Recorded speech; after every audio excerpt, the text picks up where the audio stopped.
haki na uaminifu, ili utukufu na sifa zako siendelezwe, na ili kustawisha amani, ufanisi na heri ya nchi yetu na wale ambao haja zao umezikabidhi mikononi mwetu. Amen.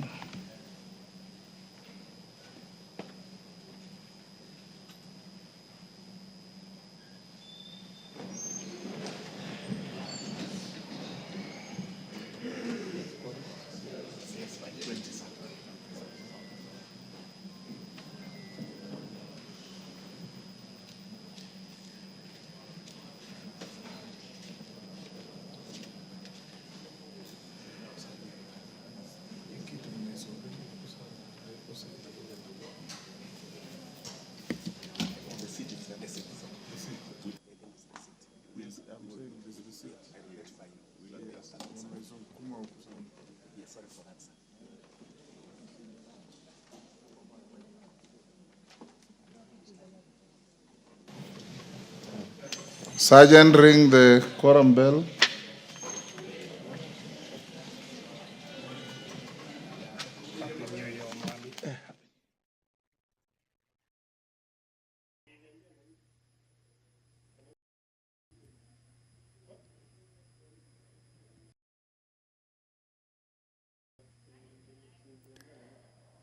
Well, the quorum bell is now on at the National Assembly at the commencement of business this morning, as directed by the Speaker of the National Assembly, Honorable Moses Wetangula, currently presiding over the business of the House this morning. That quorum directive has been given pursuant to the House standing orders that guides the House on matters quorum at the commencement of business, standing order number 34. And with all indications from the Sergeant at Arms is that the quorum has been attained. Allow me to hand over for this live broadcast. Enjoy your viewing.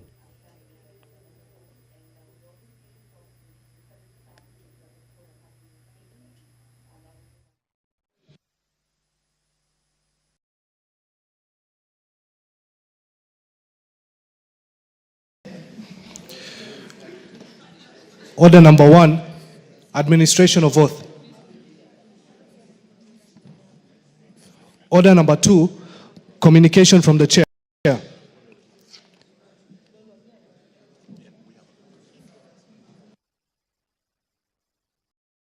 Honorable members on their feet, take your seats.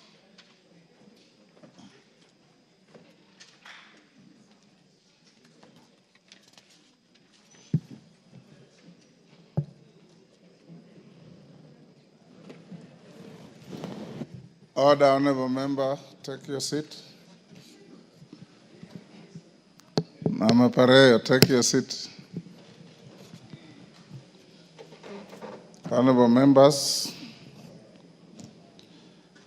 Happy New Year. I take this opportunity to welcome you to this special sitting, which has been convened pursuant to the provisions of Standing Order 29.3, relating to the procedure for convening special sittings of the House during recess. As you will recall, the House proceeded on its long recess on 6 December 2024, in line with the approved calendar of regular sittings 2024. With this in mind, I wish to report to the House that on 3rd January 2025, I received a request from the leader of the majority party that I appoint today, Thursday, 16th January 2024, as a day for special sittings of the National Assembly. Honorable members, I duly consider the business proposed to be transacted and assented to the request. Consequently, and in keeping with the requirements of Standing Order 29, I gazetted today's special sittings commencing at 10 a.m. for the morning sitting and 2:30 p.m. for the afternoon sitting via Kenya Gazette Notice number 110 of 10th January 2025. Honorable members will note that the business to be transacted was specified in the said Gazette Notice.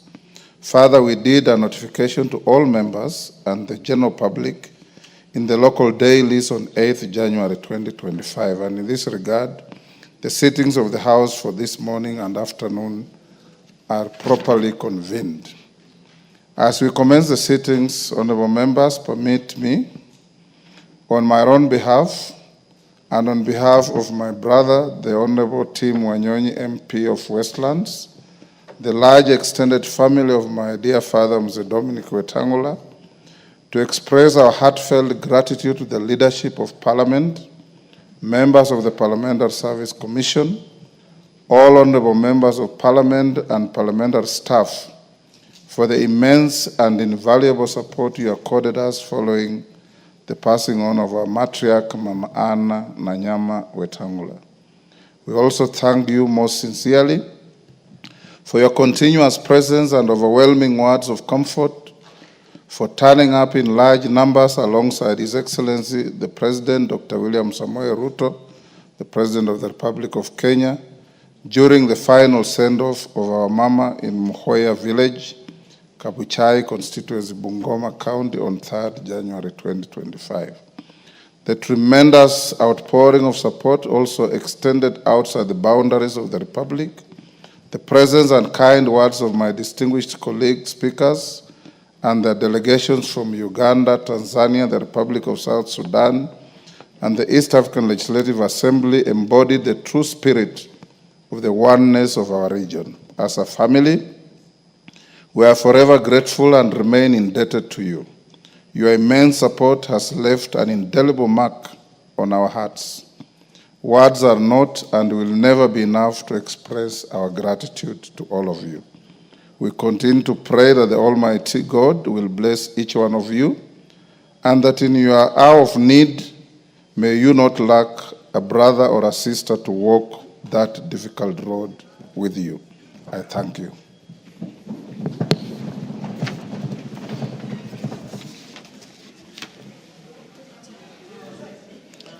Yeah? Pardon?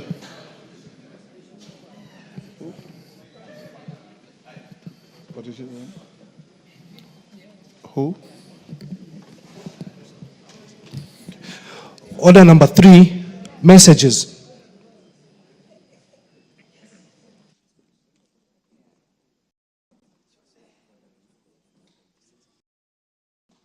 Honourable members, before the next order, allow me to give the member for Westlands, Tim Wanyonyi, 1 minute to just buttress what I have said. Tim? Hello? Okay. Thank you, Honorable Speaker.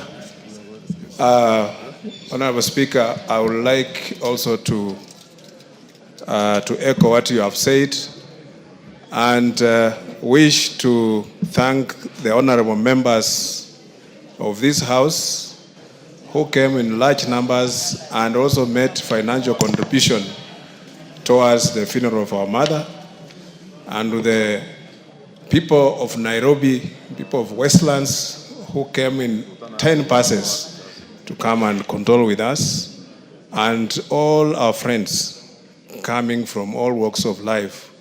It was such a very, very touching moment.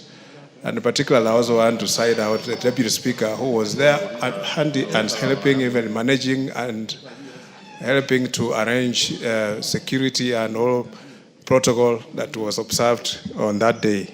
And also extend our gratitude to the President, the bishops of Bungoma Diocese, the retired Bishop Solumet and Crowley of Kitale, and the Bishop of Kitale Diocese who turned up for the funeral. Our mother received a very befitting send-off, and we praise God and thank Him for the good and kind words that we received from all who came to condole with us. Thank you, honorable members. Thank you, Kenyans. Thank you for everybody who came to give our mother a send-off. Thank you very much. Thank you. Next order. Order number 3, messages. All the honorable members on their feet, take your seats. Member in the walkway, Mombasa Raha, take your seat. Honorable members, I have a message from the President on the nomination of persons for appointment to various offices.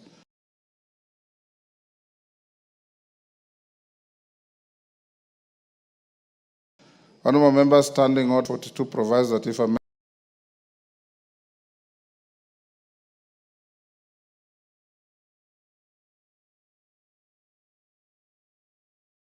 message is received from the President, I wish to report to the House that during recess, I received three messages from His Excellency the President relating to nomination of persons as Cabinet Secretaries, High Commissioner, Ambassador, Permanent Representative, and Consul General, and nominees for appointment as the Vice Chairperson and members of the Public Service Commission.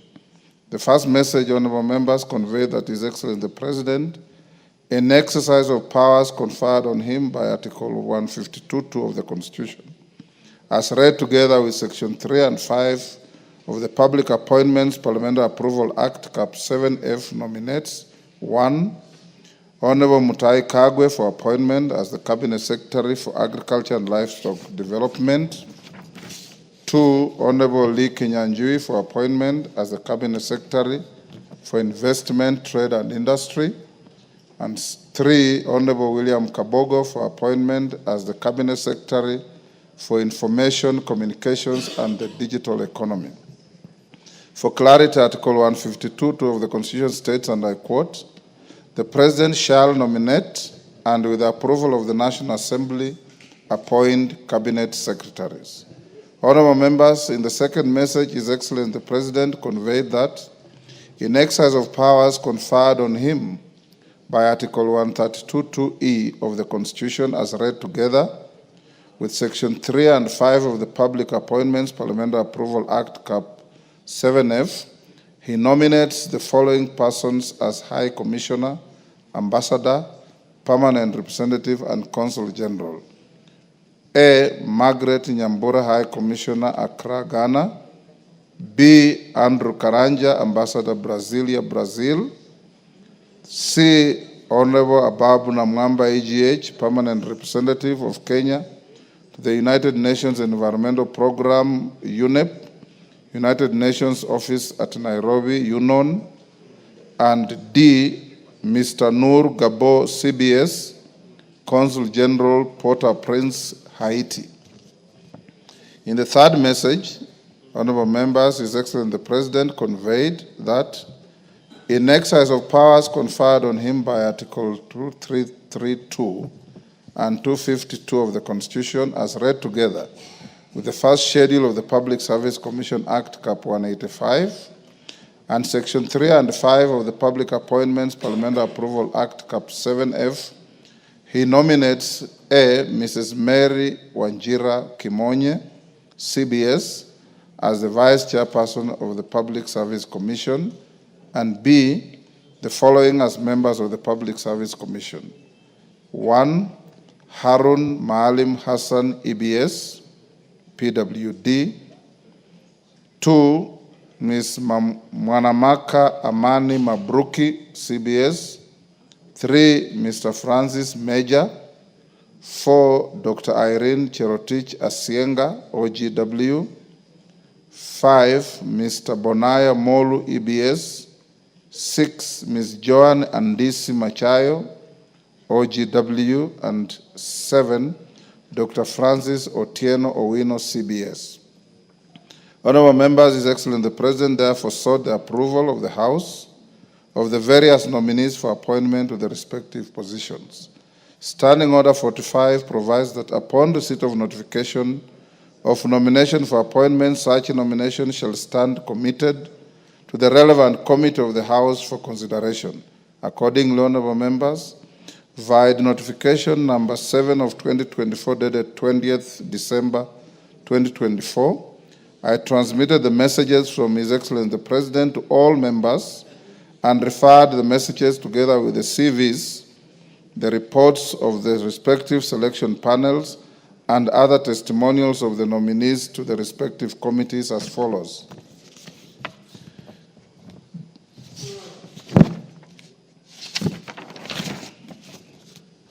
1, Cabinet Secretaries to the Committee on Appointments.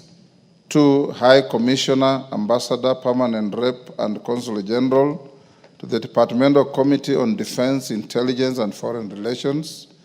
And 3, Vice Chairperson and members of the Public Service Commission to the Departmental Committee on Labor. Honorable members, in the notification, I directed the committees to immediately commence the approval processes and notify the nominees and the general public of the time and place for holding the approval hearings. I further directed that the committees conclude and submit their respective reports by close of business on 15th January 2025.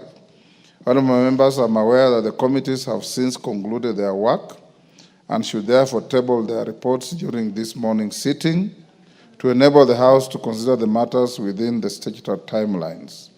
The House is accordingly informed, and I thank you. Next.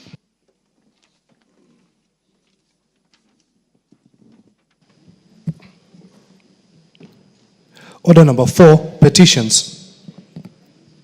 Order number 5, papers. Majority Leader.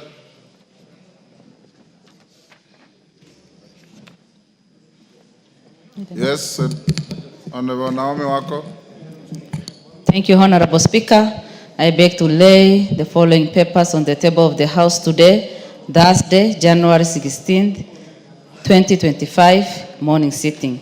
The following legal notice and the explanatory memorandum from the Ministry of Interior and National Administration. Number 1, legal notice number 187 of 2024 relating to the prevention of terrorism implementation of the United Nations Security Council resolutions on suppression and disruption of proliferation financing amendment regulation 2024, and 2, legal notice number 188 of 2024 relating to the prevention of terrorism implementation of the United Nations Security Council resolutions on suppression of terrorism regulations 2024. Number 2, recommendations concerning the fourth basis for revenue sharing among county government for financial years 2025, 2026, 2029/30 from the Commission on Revenue Allocation. Thank you, Honorable Speaker, and I lay. Chairperson, Departmental Committee on Labor. Majority Leader Ichungwa. Thank you, Honorable Speaker. Honorable Speaker, I beg to lay the following paper on the table of the House today, Thursday, 16 January 2025. The fourth report of the Committee on Appointments on the approval hearings of nominees for appointment as Cabinet Secretaries. Thank you, Honorable Speaker. Chairperson, Departmental Committee on Labor. Karemba.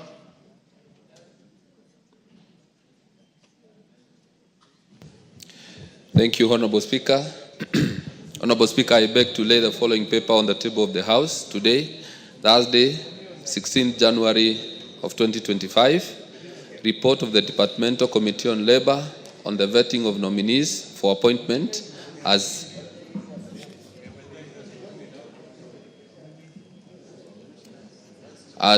Vice Chairperson and members of the Public Service Commission. Thank you. Thank you, Honorable Speaker. Chairperson, Select Committee on Appointments. You have already done so. Do you have another paper?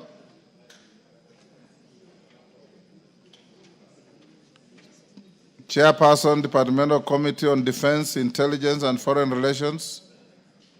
Nelson Koech. Thank you, Honorable Speaker. Honorable Speaker, I beg to lay the following paper on the table of the House today, Thursday, 16 January 2026. That is the report of the Departmental Committee on Defense, Intelligence, and Foreign Relations on its vetting of nominees for appointment as Ambassador, Permanent Representatives, and Consul General. Thank you, Honorable Speaker. Thank you. Next order. Order number 6, notices of motion. Chairperson, Departmental Committee on Labor.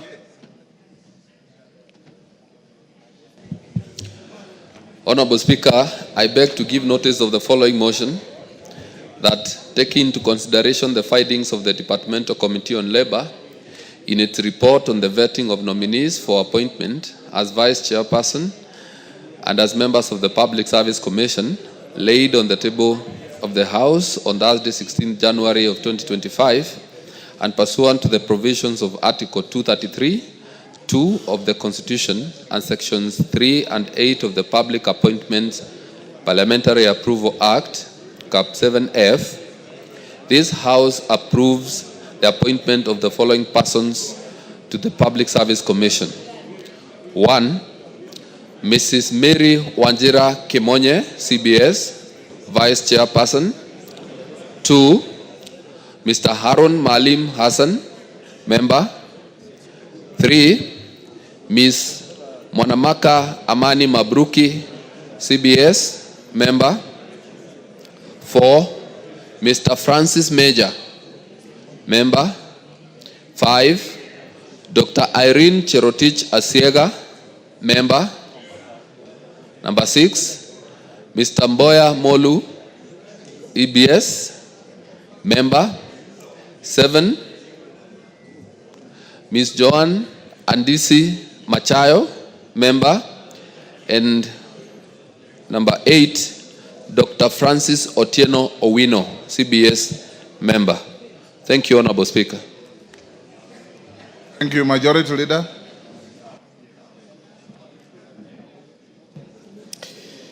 Thank you, Honorable Speaker. I beg to give notice to the following motion, that taking into consideration the findings of the Committee on Appointments in its 4th report on the approval hearings of nominees for appointment as Cabinet Secretaries laid on the table of the House on Thursday, 16 January 2025, and pursuant to the provisions of Article 152(2) of the Constitution and Section 3 and 8 of the Public Appointments Parliamentary Approval Act, Cap 7F. This House approves the appointment of the following persons as Cabinet Secretaries. 1. The Honorable Mutahi Kagwe, EGH, in the Ministry of Agriculture and Livestock Development. 2. The Honorable William Kabogo, Information, Communication and Digital Economy. 3. The Honorable Lee Kinyanjui, in the Ministry of Investments, Trade and Industry. Thank you, Honorable Speaker. Thank you, Majority Leader. Chairperson, Departmental Committee on Defense, Intelligence and Foreign Relations. Honorable Speaker, I beg to give notice of the following motion, that taking into consideration the findings of the Departmental Committee on Defense, Intelligence and Foreign Relations in its report on the vetting of the nominees for appointment as Ambassador, Permanent Representatives and Consul General laid on the table of the House on Thursday, 16th January 2025, and pursuant to the provisions of Article 132(c) of the Constitution, Section 22 of the Foreign Service Act, Cap 18, 185(e), and Section 3 and 8 of the Public Appointments Parliamentary Approval Act, Cap 7F. This House approves the appointment of number 1, Dr. Andrew Muia Karanja as the Ambassador, Brasilia, Brazil. Number 2, Honorable Babu Namwamba, EGH, as a Permanent Representative, United Nations Environmental Program, UNEP, stroke United Nations Office at Nairobi, Union. And number 3, Mr. Nu Yaro Gabo, CBS, as a Consul General, Port-au-Prince, Haiti. Thank you. Next order.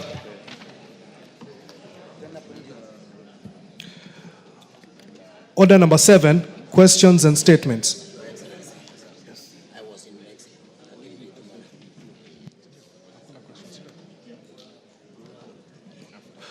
Order number 8, motion. Report of the Committee of the Whole House on the Startup Bill, Senate Bill number 14 of 2022. Question to be put. Order, members on their feet, take your seats. Order.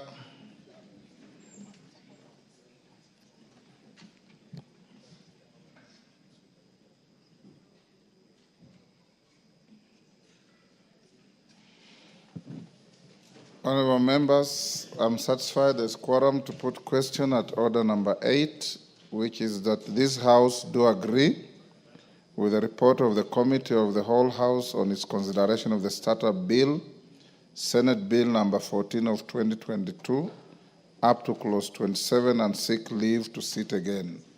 As many as of that opinion say aye. Aye. Will those of the contrary opinion say nay? The ayes have it, so that will come at the Committee of the Whole after order number 9. Next order.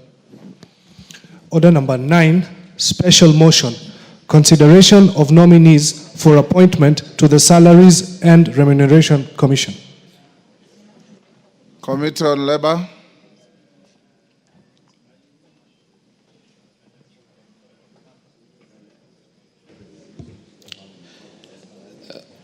Honorable Speaker, I beg to move the following special motion that, taking into consideration the findings of the Departmental Committee on Labor in its report on the vetting of nominees for appointment as chairperson and members of the Salaries and Remuneration Commission laid on the table of the House on Tuesday, 26th November 2024, and pursuant to Article 230 of the Constitution and Sections 3 and 8 of the Public Appointments Parliamentary Approval Act, Cap 7F, this House approves the appointment of 1. Mr. Sami Chepkwony as the chairperson of the Salaries and Remuneration Commission, and the following nominees as members of the Salaries and Remuneration Commission to represent the specified institutions. 1. Major General Retired Martin Kizito Ongonyi, CBS, as nominee of the Defense Council. 2. Mr. Mohammed Aden Abdi as a nominee of the Senate on behalf of the county government. 3.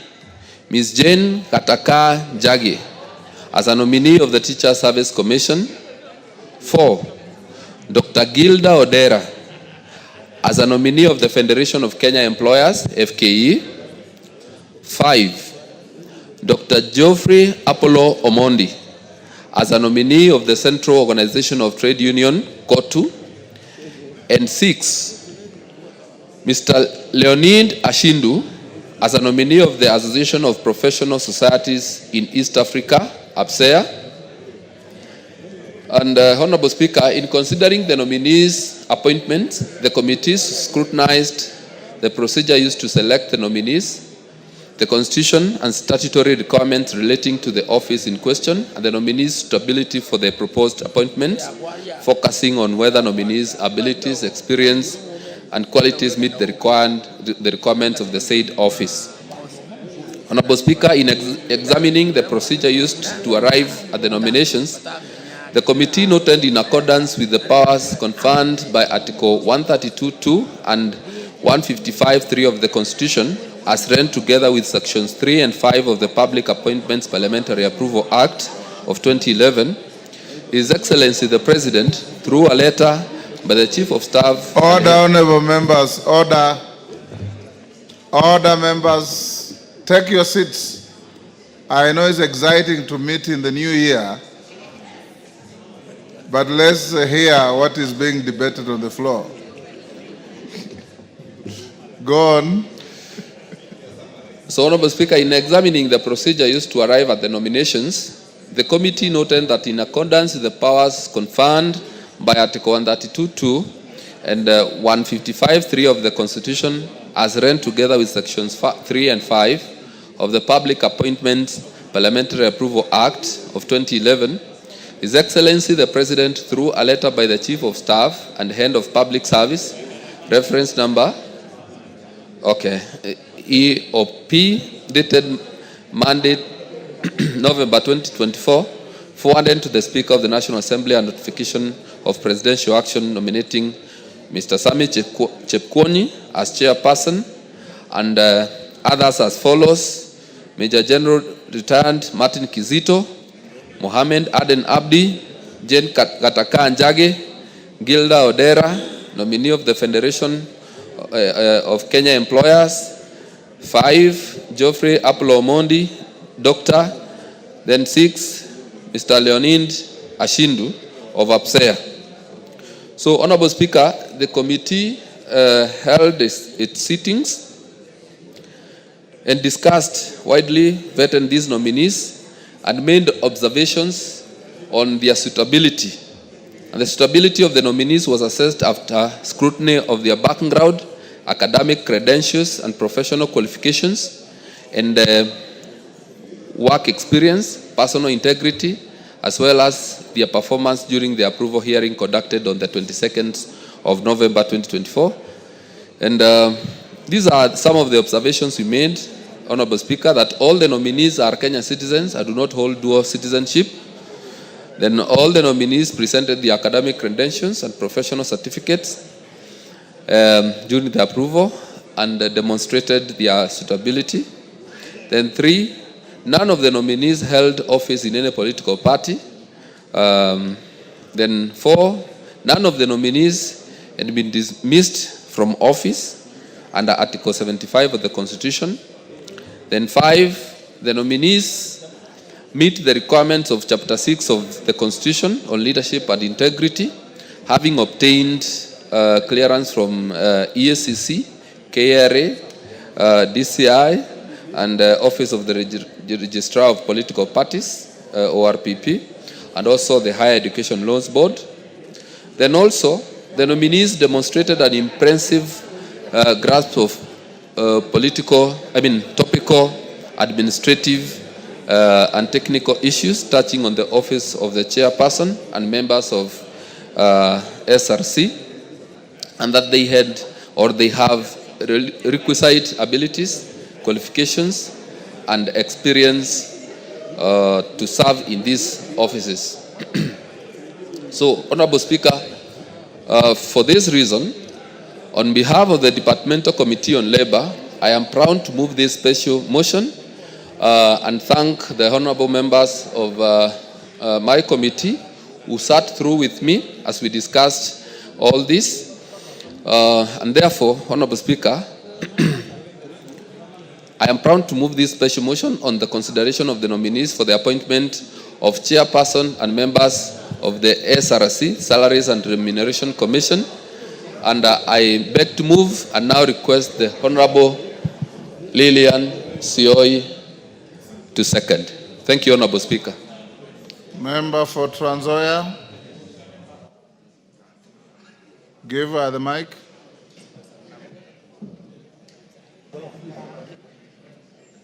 Give to Lillian the mic.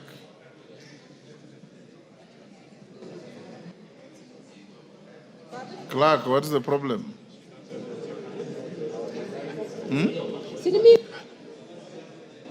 You don't have a card, Lillian? Give her the nearest mic. There you are. In front of you. Thank you, Mr. Speaker. I'm a member of Labour Committee, and I want to confirm to this House that the members who are vetted are competent and suitable for that task. And in that case, I second. Thank you, Mr. Speaker. Thank you. Members on their feet, take your seats. Commissioner Makau, take your seat.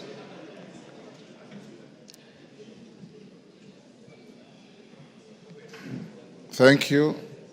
Honorable members, I now propose the question at order number 9, which is that taking into consideration the findings of the Departmental Committee on Labor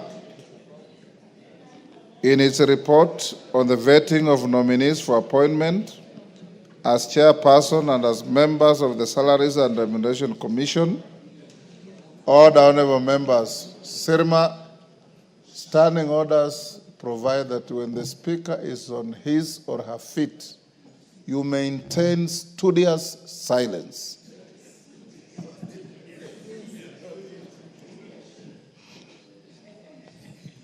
Let me repeat now. I propose the question at order number 9, which is that taking into consideration the findings of the Departmental Committee on Labor and its report on the vetting of nominees for appointment as chairperson and as members of the Salaries and Remuneration Commission laid on the table of the House on Tuesday, 26 November 2024, and pursuant the provisions of Article 230 of the Constitution, Section 711 of the Salaries and Remuneration Commission Act, Cap 412D, and Section 3 and 8 of the Public Appointments Parliamentary Approval Act, Cap 7F, this House approves the appointment of the following persons to the Salaries and Remuneration Commission. 1. Sami Chepkwony, Chairperson. 2. Major General Retired Martin Kizito Ongoi, CBS, member nominated by the Defense Council. 3. Mr. Mohammed Aden Abdi, member nominated by the Senate on behalf of county governments. 4. Ms. Jane Gataka Njage, member nominated by the Teacher Service Commission. 5. Dr. Gilda Odera, member nominated by an umbrella body representing employees. 6. Dr. Geoffrey Apollo Omondi, member nominated by an umbrella body representing trade unions. And 7. Mr. Leonid Ashindu, member nominated by a joint forum of professional bodies.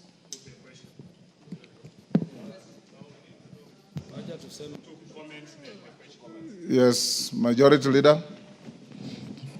Thank you, Honorable Speaker. Honorable Speaker, I raise to support this motion for the approval of the 7 nominees into the Salaries and Remuneration Commission.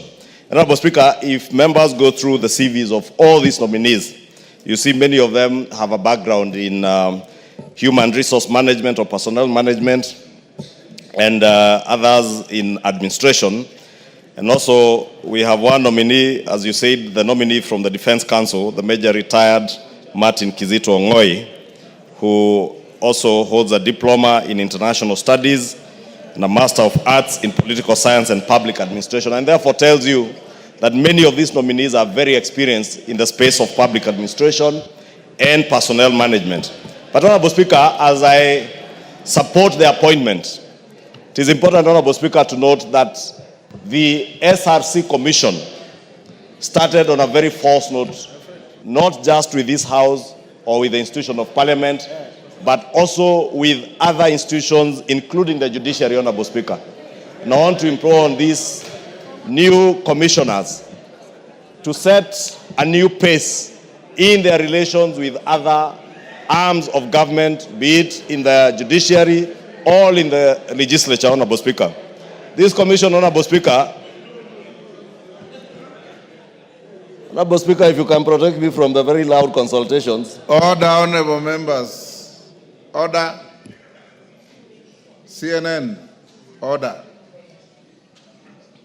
You come from the same direction. I'm sure you could have talked as you are coming here. Order, let's listen to one another. Thank you, Honorable Speaker. It's probably because I didn't say Happy New Year to all the members. And let me take this opportunity to say a happy 2025 to all the members as I welcome them back to this special sitting. And also thank them for showing up in their numbers, at least within the first 2 weeks of the year. That, Honorable Speaker, tells you the dedication and commitment of these members. And even the members of the Labour Committee and the Committee on Appointments, which you chair, which took time during the recess to vet both these SRC members and the cabinet nominees. Order, honorable members. Who is the convener of that illegal Kamkunji? Go on. Thank you, Honorable Speaker. Unfortunately, it is the leader of the minority and deputy leader of the majority of the broad-based government, the Honorable Junet Mohammed. Honorable Speaker, I was saying the SRC Commission had started on a false note since its inception after the 2010 Constitution. And I was saying I pray and hope that this new commission and these 7 commissioners will work in consultation with other arms of government so that they do not work as a commission that's working in competition with other arms of government, and especially the judiciary, the legislature, and even other players in the executive, Honorable Speaker. Honorable Speaker, I want to believe that this being a new commission, they will work in a consultative manner. Because, Honorable Speaker, we had a very populist commission before this one. And I want to encourage the new commissioners not to fall into the trap of playing to the gallery. Honorable Speaker, you remember during the Gen Z protests mid last year, the former commission published a gazette notice that they were increasing the pay of members of parliament by some, was it 9,000 or 7,000 shillings? And it is the normal increments, Honorable Speaker, that come, I think, every 2 years. But, Honorable Speaker, the timing and the gazettement of that gazette notice was very suspect. And all they intended to do was to play populist politics, play to the gallery, and continue to poison Kenyans against members of parliament. Honorable Speaker, these members of parliament work, and they have a lot of work that they do both in the house and outside the house, and nobody should demonize them on account of their work. 349 members and another 67 members elected in the Senate, Honorable Speaker, out of 45 million Kenyans to serve the nation, Honorable Speaker, also deserve to be paid. Honorable Speaker, SRC must therefore be cognizant that they are working to balance both public interest, but also not to demonize people in other institutions, Honorable Speaker.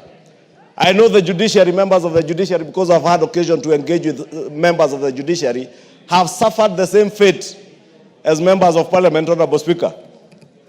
In fact, I remember, Honorable Speaker, at one point somebody in the judiciary, who I will not name, asked me, why don't you disband this commission? And I'm sure, Honorable Speaker, if it was disbanded, very many people, even in the judiciary, would be happy. But, Honorable Speaker, we want the commission to stay because we want a balance in how we conduct our public affairs, especially in matters to do with personnel management, remuneration of public officers, but it must be done in a measured way, in a balanced way, balancing the resources we have, but also the needs of the public service officers who are serving the people of Kenya, Honorable Speaker. Honorable Speaker, if we do not balance the needs of public servants, Honorable Speaker, then we kill not just the aspirations of young people who are joining the public service, but we also make it impossible, Honorable Speaker, for those who are already in the public service to grow as persons. And therefore, Honorable Speaker, I want to ask this commission, this new commission as they come into office, to engage other stakeholders. And I'm told by the chair of the committee, when they engage with all these individual commissioners as we are vetting them, they did commit that they will work in a consultative manner, they will engage stakeholders, and by the time they make decisions, they will make decisions that are out of a consultative process. And I want to congratulate them and support their approval, Honorable Speaker, and therefore beg to support this motion. Thank you. Thank you, Junet. Thank you, Mr. Speaker. Mr. Speaker, I stand to support this motion for the approval of the commissioners of the Salary and Remuneration Commission. Mr. Speaker, these are the new commissions that came through the new constitution. And Mr. Speaker, I can see the proposal that has been brought to the House is the commission consists of members of high integrity, people whom I believe can do this work, Kenyans who are qualified, people who have worked in other sectors in the country, Mr. Speaker, who have been put together so that they can help this country deal with the issue of wage bill, Mr. Speaker. But Mr. Speaker, the funny thing about this commission, and I've been here since the inception when this commission came into place, Mr. Speaker, there's a misconception that they think this commission was created purposely to fight politicians, Mr. Speaker. Somebody has misadvised them. Somebody has misguided them, Mr. Speaker. You will see, once they are approved by this House, Mr. Speaker, the first war they will start with is Parliament, Mr. Speaker. I don't know who has misadvised them. They are supposed to look at the remuneration and the earnings of all sectors in the public service and in all state officers, Mr. Speaker. Mr. Speaker, I think it is juicy, it's into the public when you deal with politicians. You know, you demonize them, you tell them they want to earn more than what they deserve, I don't know what. Mr. Speaker, this commission should start on a new slate, Mr. Speaker. And look at the issue of wage bill and remuneration of public service holistically, Mr. Speaker. One of, Mr. Speaker, the issues that they're supposed to do is to harmonize the public service wage bill, Mr. Speaker.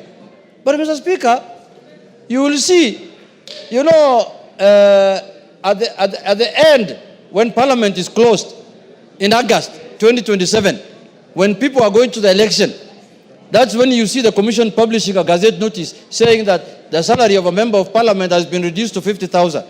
If they want to do that, let them do it now, so that the people who want to apply for the jobs of being a member of Parliament can decide in the August 2027 whether they want to go for that job or they don't want to go for that job. Don't wait until Parliament is closed. Why should you do that mischievously? Just advertise now that this is the salary that is commensurate with a member of Parliament. Then the people who intend to contest for these positions in 2027 can make up their mind early enough.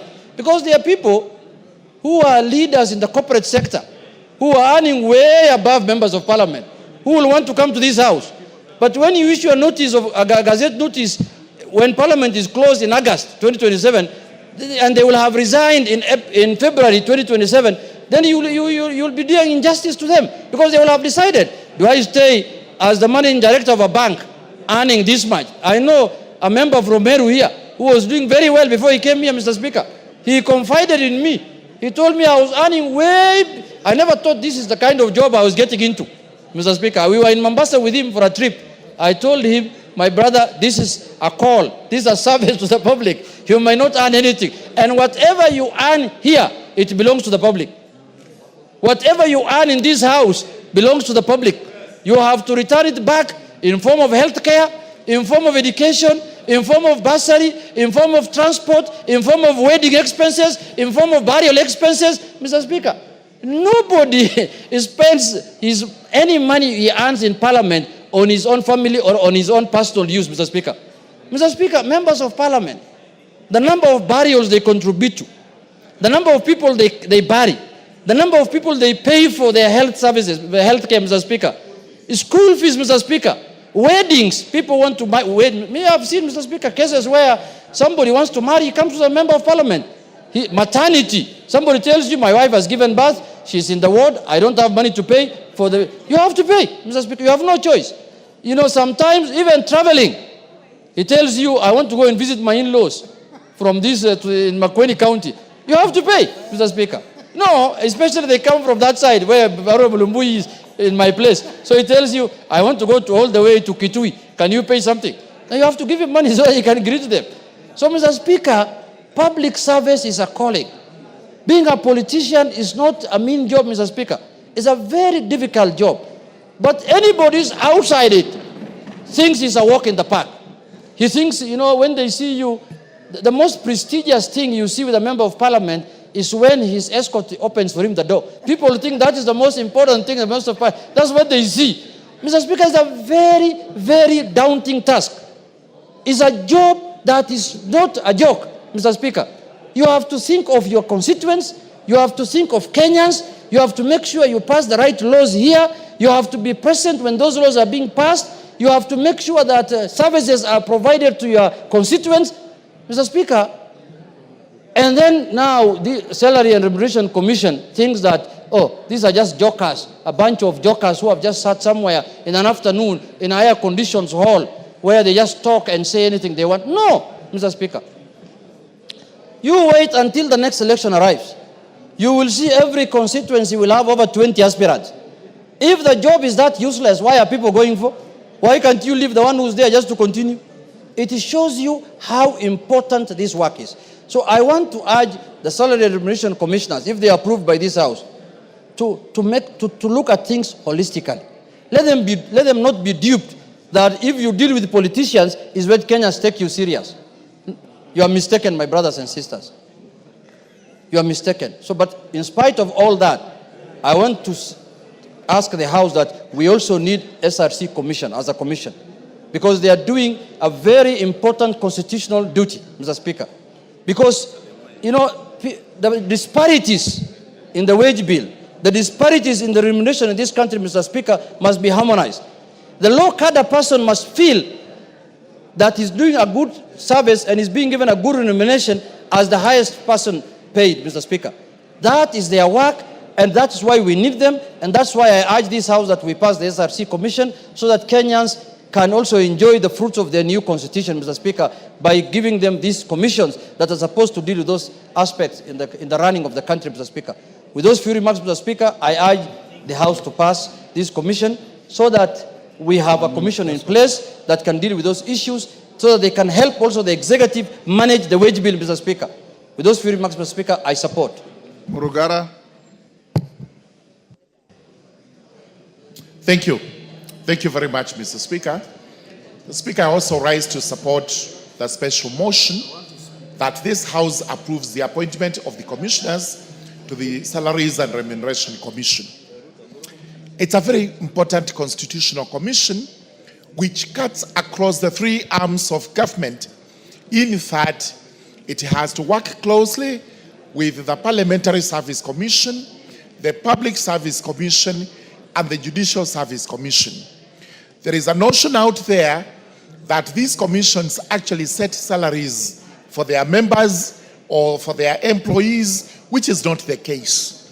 It is the SRC that recommends to these particular commissions so that salaries can, to some extent, be harmonized, although this is not the case as it is required. We have had issues with the last Salaries Commission, Remuneration Commission that is actually outgoing. There are complaints that it was not able to harmonize salaries even within individual arms of government to the detriment of the workers, such that when you compare what the security forces earn, there are disparities that cannot be explained. We therefore call upon this particular new commission coming in to work on harmonizing salaries so that we are able to have servants of the public earning almost what can be comparable. But allow me, Mr. Speaker, to pick out one important topic, the bottom-up agenda, where we have the junior-most workers for the government known as area managers in the villages who are not remunerated. We have passed numerous motions here. We have even passed laws which are supposed to determine how these persons are to be remunerated. However, when this was taken to the Salaries and Remuneration Commission, it was actually withheld on the basis that these people do not have a formal education. I do not know where education is supposed to be the determinant. It is supposed to be a consideration by the commission whether there is an education or no education. We all know that the basic arm of the administrative government of this country are these people known as area managers. These are people who do everything in the grassroots, including they are the police officers, they are the judges, they are the executioners, they are everything.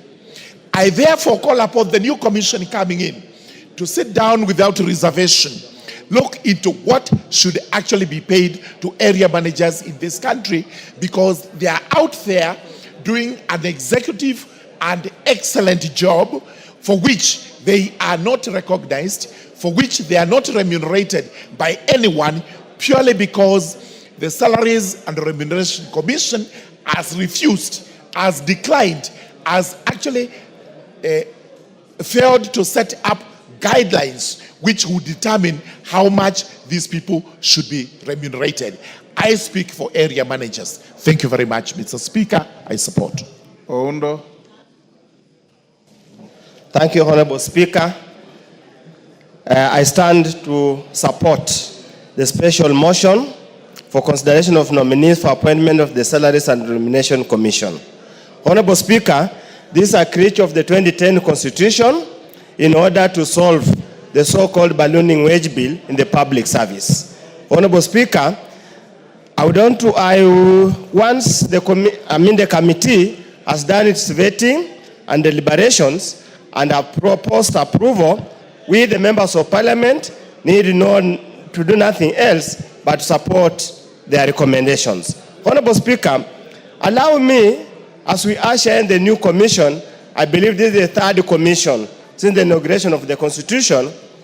Honorable Speaker, there are very many challenges in the public service. There are very many issues in the public service. I do hope and pray the new commission will address the challenges. Honorable Speaker, the disparity, both the national government and the county governments, need to be harmonized to ensure that all members, all Kenyans who work in the public service are paid what is due for their labor, for their efforts, for their level of qualifications, and for their level of experience, Honorable Speaker. This should also apply to all other arms of government, be it in the military, be it parliament, be it in the judiciary. So that when somebody wakes up in the morning to go and work, they must be paid what they deserve. Honorable Speaker, the past two commissions have had a very antagonistic approach to dealing with the members of parliament. Honorable Speaker, they have demonized members of parliament, made them look as if they're illiterate, people who have never gone to school, people who deserve nothing. Honorable Speaker, as Honorable Junet has spoken, and as the majority leader has spoken, members of parliament do more than what they are supposed to do. So in that essence, Honorable Speaker, there must be an arrangement that probably one of these days, Honorable Speaker, and I want to urge all of them, to ask any member of this Salaries and Remuneration Commission probably spend a full day or several days with any member of parliament when they are in the constituencies, so they can understand the trouble and the challenges they go through, to enable, so that when they are looking at their matters, they need to look at it in a very organized and organized manner, appreciating the burden of the job at hand and everything they do. And this applies to all other cadres of jobs, Honorable Speaker. So, with those few remarks, I support the approval and wish them well. Thank you, Honorable Speaker. Gichemo Gedenji.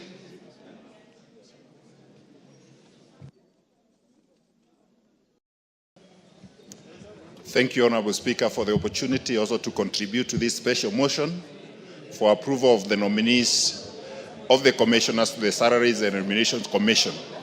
Honorable Speaker, as I contribute, let me take this early opportunity to wish you, Honorable Speaker, and all the members a blessed 2025, a year that we hope that will be very fruitful as we serve this nation in our capacity as members of parliament, and also wish all the support staff of the parliament as they serve us a wonderful new year. And also wish all our constituents whom we serve at the constituencies that we've not been able to meet a wonderful and a fruitful, blessed 2025. Honorable Speaker, I support and since the committee has already indicated that all the nominees meet all the requisite qualifications as per the law and the Constitution, I believe they will be able to serve us better than the previous commissions and serve the country better. And Honorable Speaker, one of the areas that I would like the new commission to put emphasis on is on the stipends that are usually paid to the interns. This is an area that the interns have been feeling there is a gap. They've not been properly considered when they are remunerated for their stipends, when they are doing their internship. And it's an area that should be tied with a new bill that has already been brought before this parliament by Honorable Naisula, which we ably supported as the entire parliament. So it's an area that needs a lot of consideration. And also, they should also be able to harmonize all the salaries that are paid by various grades and cadres at the national level and the county governments. So we should not have areas whereby a lot of preference or a lot of any disparity. Because if various people are serving at the same level, they should actually be able to receive the same remuneration and also the same kind of allowances that are due. So, and of course, they should also they should not create situations whereby they are in conflict with members of parliament, because we are there to serve this nation together, and all the regulations that are supposed to be done by the Salaries and Remuneration Commission should be well done, so that parliament will also be able to support their activities for the service of this nation. So, Honorable Speaker, without belaboring the point and also much ado, I really support, and I hope they will be able to take up their jobs as soon as we are able to approve them, so that they can serve this nation and harmonize everything about salaries and remunerations. Thank you. Otienda Amolo. Thank you, Mr. Speaker. Mr. Speaker, I support this special motion for a few reasons that I will state very briefly. First of all, it is well balanced in terms of gender, in terms of ethnicity, in terms of region. And that is one of the things we require in constitutional commissions. It is also well balanced in terms of abilities, and I've seen the various nominees from the various bodies. They are promising. Mr. Speaker, I support this special motion and urge that as the commission has come in, there are a number of things they should observe. One of the things they should observe, Mr. Speaker, is not to be a stumbling block to the idea of unionism. The remuneration, this commission was set up to facilitate the purposes of the Constitution. And one of those purposes is recognition of the right to unionism. There has become a trend where collective bargaining agreements are negotiated and then flouted, and when they are flouted, they cite the commission as the entity that has not approved. I urge them to do their work in tandem with the commission. Secondly, Mr. Speaker, I urge the commission to be aware that there's a reason why, as opposed to other commissions, they are representatives of other bodies. Among those in the list right now is a representative of the Senate, and we in the National Assembly have sent a representative. There are representations from employers, employees, and other bodies. They are wajumbe like us. They do not go there to represent themselves. They represent the entities that have sent them. And therefore, when we as Parliament send people to the Commission, the people we send must consult with us and must respect our authority. They must not go there and start fighting us. One of the things that should be noted, Mr. Speaker, that the Commission has previously added on is to look at the qualification of being a member of Parliament. Now, we know we've had this debate from the Constitution to legislation as to the minimum standards. But be that as it may, focus must be had on the work that a member of Parliament does, not just the minimum qualifications. This is the house where we have some of the highest qualified Kenyans. And therefore, you cannot sacrifice the work that a member of Parliament does merely because you say the minimum qualification is equivalent to the qualification of any other person of the lowest cadre. That is something they got wrong and they must get right. Mr. Speaker, I want to support them and give a warning bell, not just to the Commission, but to commissions generally. Commissions are supposed to be independent. They are supposed to assist the citizens. There's becoming a trend when commissions are ceding their independence. They are starting not to do the work that they were meant to do. This is becoming a threat to the Constitution and to the commissions themselves. I urge that all our constitutional commissions, and this commission particularly, should do its work without fear or favor, and should do its work with competence, and should do its work for the benefit of Kenyans at large. Mr. Speaker, I support. Thank you. Daud.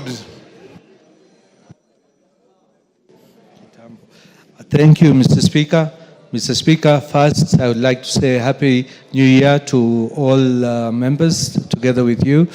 And secondly, Mr. Speaker, regarding the SRC, I remember when I was in the Finance Committee in the 11th Parliament, we approved Sarah Serem as the head of SRC. And when Sarah Serem came to the interview, she sounded so good. But before she left, she had shown her horns. The same with Mengich. And I hope now Semi Chepkonyi, the one who has been nominated for the chair, will not be the same as Sarah Serem or Mengich. Mr. Speaker, whenever there are salaries to be put, they always make sure that they target members of parliament and not the others. Whereas members of parliament have fought an election and got to this house. It is not easy to make it to this house, Mr. Speaker, as you know, because you have been in many elections. And it is very, very difficult to get here. So it is only the chosen few who can make it to parliament. And remuneration for those people should not be a subject, because whenever you hear, it is only the members of parliament are mentioned, the rest are not mentioned at all. Mr. Speaker, I agree with Honorable Murugara regarding the village elders.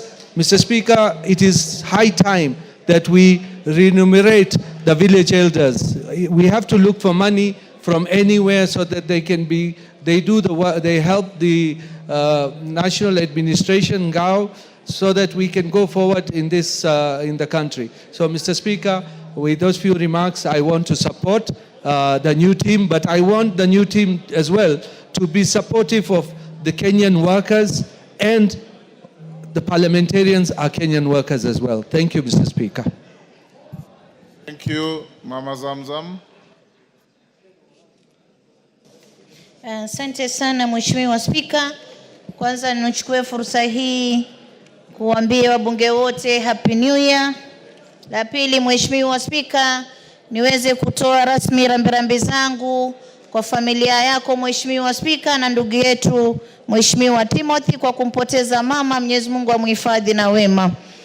Mheshimiwa Spika, nachukua fursa hii kuweza kuwapongeza wote ambao wameteuliwa katika commission ya CRC Mheshimiwa Spika, na pia niweze kueleza kama walivyoeleza wenzangu kuwa Mheshimiwa Spika, naomba Bwana Sami Chepkoni akiingia kwenye kiti hichi aweze kuangalia maslahi ya Wakenya wote Mheshimiwa Spika. Na kama walivyosema wenzangu Mheshimiwa Spika, wabunge huwa tunapata mtihani mkubwa sana wakati ambapo tunaongezwa mshahara Mheshimiwa Spika. Ifahamike kuwa mbunge ana kazi kubwa sana, na mimi Mheshimiwa Spika niseme katika wabunge sijui mimi ndio maskini, manake hutoa zote paka nikabaki sina hata sumni. Na kwa sababu Wakenya wana matatizo mengi, Mkenya yeyote akiona mbunge anajua bili hospitali nitaenda kwa mama county, yule ambaye ana msiba nitaenda kwa mama county, yule ambaye ana matatizo yote ile nitaenda kwa mama county. Na sasa kuna pia mapya tena Mheshimiwa Spika, unapata wale watoto wetu ambao wamepata safari ya kwenda nje kutafuta kazi, inatakiwa commissioner. Mheshimiwa Spika, sisi wabunge ndio tunafuata, na si pesa kidogo, 200,000, 150,000. Na ndio maana mimi hata nilikuwa nasema hawa ambao wanashughulika na youth fund si waweze kuchukua hao vijana wawape hizi pesa, wakienda hata waweze kulipa ngana, sisi tuweze kupunguziwa mzigo Mheshimiwa Spika. Mheshimiwa Spika, mimi ningependa kuambia hawa makamishna, Wakenya wamehangaika sana wakati wa kupata mishahara yao, waweze kuangalia, manake ndio imeleta sintofahamu. Na yule alotoka Mheshimiwa Spika aliweza kututangaza hadharani wakati ambapo hata jumba hili lilikuwa limeingiliwa na GNC, tukachomoka mbio Mheshimiwa Spika. Sasa bado tunafikiria yale machungu, tena unapata unaeko kwenye gazeti kuwa umeongezwa mshahara 7,000 Mheshimiwa Spika. Hiyo 7,000 tulitukanwa mpaka mwenzangu akanilazimisha kwenye mkutano mmoja tukatai huo mshahara Mheshimiwa Spika, wakati ambapo iko kwenye sheria, lakini ni kwa sababu maisha yetu ilikuwa hatarini. Na Wakenya wengi walikuwa hawafikirii kuwa huyu ni mbunge, ana hili na lile, anatusaidia hapa na pale. Ile 7,000 si kitu kwenye nyongeza, lakini ilibidi Mheshimiwa Spika tuende mbio kwenye mikutano tukatae, tuseme sisi hatukubali huu mshahara, lakini ndani ya roho zetu tulikuwa tunatamani hata tuongezewe zaidi, manake mambo ni magumu Mheshimiwa Spika. Mheshimiwa Spika, nikimalizia nataka kusema hivi, ndani ya bunge hili tuliweza kupitisha hawa wazee wa mitaa ambao wanafanya kazi kubwa sana kule mashinani. Hawa ndio polisi, hawa ndio majaji kule, hawa ndio wanajua nani amepotea, hawa wanajua mtoto wa nani amepotea, hawa wanajua nyumba gani watu wamepigana, twende tukasuluhishe. Mheshimiwa Spika, wazee wa mitaa wanafanya kazi ngumu sana hata kushinda sekta nyingine yoyote Mheshimiwa Spika. Na tulipitisha hapa kuwa waongezewe mshahara, lakini haijafanyika. Namuomba ndugu yetu Sami Chepkoni na timu yake waweze kufikiria wazee wa mitaa, waweze kupewa angaa hata kidogo kama tulivyoona watu wa CHP wakipewa Mheshimiwa Spika. Na Mheshimiwa Spika, mimi napenda kusema pia kuna wale retired councillors tulipitisha pia katika bunge hii hapo nyuma kuwa waweze kupata nao kidogo kiinua mgongo, lakini mpaka sasa wale councillors walio retire na kila siku wananipigia simu kulizungumzia hili. Ilipita hapa bungeni lakini bado haijakuwa effected na mpaka sasa hakuna kitu wanapata Mheshimiwa Spika. Mwisho Mheshimiwa Spika, na waomba hawa waweze kushikana na Wakenya wote, wajue daktari, wajue mwalimu, wajue mbunge, wajue mfanyikazi yote yule wa serikali, kwa sababu maisha yamepanda sana. Kila bidhaa zikiongezeka utapata mshahara uko pale pale. Kwa hiyo wakiweza kuongezea mshahara, waangalie kutoka yule civil servant wa kule chini mpaka yule wa juu, wakipata kiinua mgongo kidogo itaweza kuwasaidia Mheshimiwa Spika. Kwa hiyo mimi nawapongeza, nasema washike kazi, wafanye kazi, waweze kuinua Wakenya wote kwa pamoja bila mapendeleo, na wasipendelee wabunge, manake sisi ndio watu wachapwa fimbo sana. Ikiwa mshahara unaongezeka, watu wengine huwezi kuona umewekwa ama unajadiliwa kwenye magazeti, lakini mshahara wa mbunge tunachapwa fimbo na hata sijui huwa tumekosea kitu gani. Manake pia utapigwa fimbo na ukirudi nyumbani mtu ana matanga, utasikia mama county tuna msiba hapa. Mtu wengine mpaka birthday wanakuambia tusaidie birthday, umeona? Kwa hiyo tukiongezewa mshahara wa Kenya, mimi nawaomba na sisi mtuelewe, manake huwa tunakuja kwenu na hizi pesa pia tuwala na nyinyi wananchi, hatuli peke yetu. Asante sana Mheshimiwa Spika. Thank you. Honorable members, I can see the contributions are to Tologas. How much more time do you want to spend on this?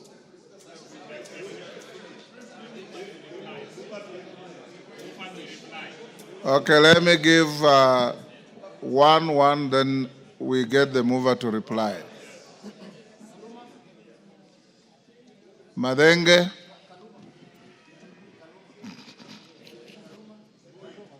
Okay, Madenge, and in quick succession, Kaluma, then Karemba, be ready to reply.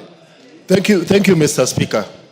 Mr. Speaker, I want to join the rest of my colleagues in supporting this motion. However, Mr. Speaker, as we pass both the commissioners of the SRC and the Public Service Commission, their work is cut out. Mr. Speaker, over the last 2 years, the salaried employees in this country, those with a form of payslip, have borne the larger burden of financing our country. We have had increases in NSSF contributions. We have instituted the Housing Levy Fund. We have an increase in pay as you earn. We have the increase in the percentage paid through the Social Health Insurance Fund. And the net effect of these contributions by the salaried employees has been to erode the spending power of very many households. And the reduced disposable income has affected purchasing power. Even as these commissions keep an eye on the wage bill in this country, they must look at the ability of our people, especially the employed people, to afford a decent standard of living. Honorable Speaker, the other component, as a member of the National Cohesion and Equal Opportunities Committee, a lot of the government departments and parastatals have acute staff shortages, which is compromising service delivery. Honorable Speaker, including such crucial sectors as healthcare. It is therefore important that these two commissions look at the quiet freeze in employment, because even very many more young people have finished their studies and they are looking for opportunities for employment. Honorable Speaker, the last item are the retired public servants. We do not have a commission to take care of them. A lot of them are suffering because their pensions have remained unpaid, and it is important that both these commissions look at the component of the workers who have retired after serving this nation diligently. Honorable Speaker, I support. Thank you. I thank you, Honorable Speaker. Honorable Speaker, I join my colleagues, members of Parliament, in supporting the motion and therefore signifying my approval for the appointment upon Parliament deciding of these commissioners. But Honorable Speaker, I wanted to say that this commission, despite being a Chapter 15 commission like several others, I don't know what really happens in it. Honorable Speaker, I've been in this house since the 11th Parliament under the new constitution. And we approved commissioners here, led by Madam Sarah Serem. When they sat, they took their business as the business of dealing with this Parliament. After that, Honorable Speaker, we again approved the second SRC commission under this constitution.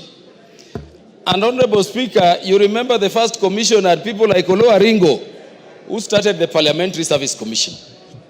Immediately went there, he forgot about the role of Parliamentary Service Commission and was leading SRC in encroaching into the mandate of the Parliamentary Service Commission.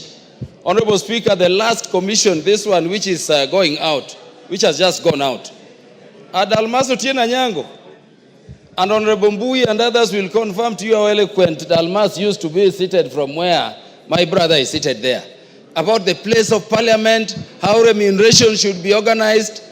He immediately went into that commission, hitting back at Parliament became his business. I wanted to say, Honorable Speaker, that I don't know whether it is the Salaries and Remuneration Commission which is cast or the people we send there. I wanted to pray, Honorable Speaker, that now that we are sending a new team, may they be alive to the fact that as Parliament, we've done everything to enable them discharge their mandate. Honorable Speaker, the Salaries and Remuneration Act is very detailed coming from this Parliament in terms of their mandates. How they need to do job evaluation, how they need to peg, salaries to the roles of the various bodies, how they need to harmonize salaries so that people performing same roles and functions unequally. But Honorable Speaker, that has not been happening. Honorable Speaker, I wanted to request these commissioners, if ultimately approved, that they avoid the jinx of the past, where the Salaries and Remuneration Commission has been encroaching into the mandate of the other commissions. Honorable Commission, for purposes of protecting Parliament, we have Parliamentary Service Commission. And the mandate of Parliamentary Service Commission to deal with matters, welfare and facilities for Parliament is constitutional. You still get the Salaries and Remuneration Commission issuing gazette notices prescribing, Honorable Speaker, even the amount of tea. If you remember the gazette notice for the 12th Parliament, even the number of cups of tea members of Parliament should be taking in a committee, not knowing some of us don't even take the number of cups of tea. Issues of per diem, issues of allowances. And so you have such issues going to court. And when they go to court, the monies we budget for operations and maintenance of the Salaries and Remuneration Commission is now being used in wars over remuneration between government agencies. I wanted to request the Commission that incident has also affected the judiciary. And I don't know why Salaries and Remuneration Commission would not respect the jurisdictional territory of equal coordinate commissions like JSC. JSC is also dealing with matters facility, matters welfare. But you get Salaries and Remuneration Commission telling judges who want to sit together and conference, most of those judges who sit in a bench, that this is the amount of money you are going to spend You cannot have per diem if you go conferencing, and that is delaying bench determination. The determination of those cases in which more than one judge have to sit somewhere, together and deal with them.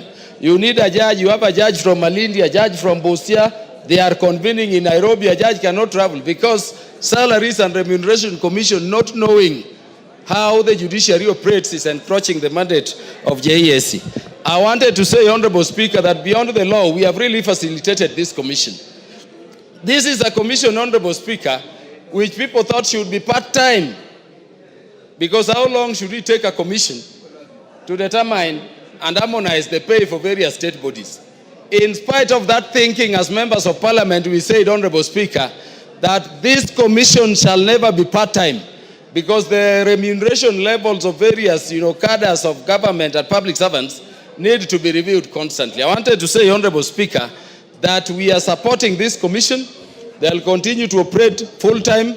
They will be restricted to their mandate, and we will support them with a budget as required by Article 249 of the Constitution, so that they perform their role. But we need to urge the commission, unlike the other members before, to avoid this situation where there is to be litigation, there is to be hitting at Parliament. Honorable Speaker, let me just ask the members, why, for instance, should the salary of a cabinet secretary be beyond the salary of a member of Parliament? It is because when you look at the Constitution, Honorable Speaker, for the judiciary, there is a statement saying that the remuneration of a judge shall not be changed to their detriment. The remuneration of commissioners, Chapter 15 commissioners, cannot be changed to their detriment. We don't have similar provision for Parliament. That should not allow SRC to make the remuneration of members of Parliament or state officers serving in Parliament something as a ping pong. Honorable Speaker, we are being embarrassed. Each time we have election, you return, there is a new remuneration. You sat in the 10th Parliament, Honorable Speaker, and you remember the pay for a member of Parliament was over 1 million, so about 1.2. And Honorable Speaker, it was not subject to any taxation. We come to the 11th Parliament, it is 630. We come, Honorable Speaker, to the 12th Parliament, it was moved, you remember, Honorable Speaker, to 510. And we had to go to court. And when it is pegged at 510, against all public servants and employees of government, it is only Parliament they are telling, you will not have annual increment. So we need harmony in spite of the law, because the Salaries and Remuneration Act and the Constitution still says that you will harmonize. I mean, Honorable Speaker, as the head of this institution, you are the third in command of the state. You are a member of Parliament. If you are there, why do we have an evaluation in terms of job evaluation by SRC, putting members of Parliament at cadre 43, so that we are earning even less than PSS? We are earning less than CSS. How then do you oversight them? We sit, we approve them, but they sit there. We want to tell these incoming members that on my part, I will signify my approval and I'm going to vote for approval. But really, let us go back to work. Let them not just sit there. But remember, we put them as full-time so that these things can be harmonized, and we need a peaceful relationship. If there are cases, like the President said, where you have a commission suing the other, they are unnecessary. Let them be withdrawn so that, Honorable Speaker, we can be in the same light and we can be safeguarding the constitutional mandates of the various bodies. I thank you, Honorable Speaker. Karemba.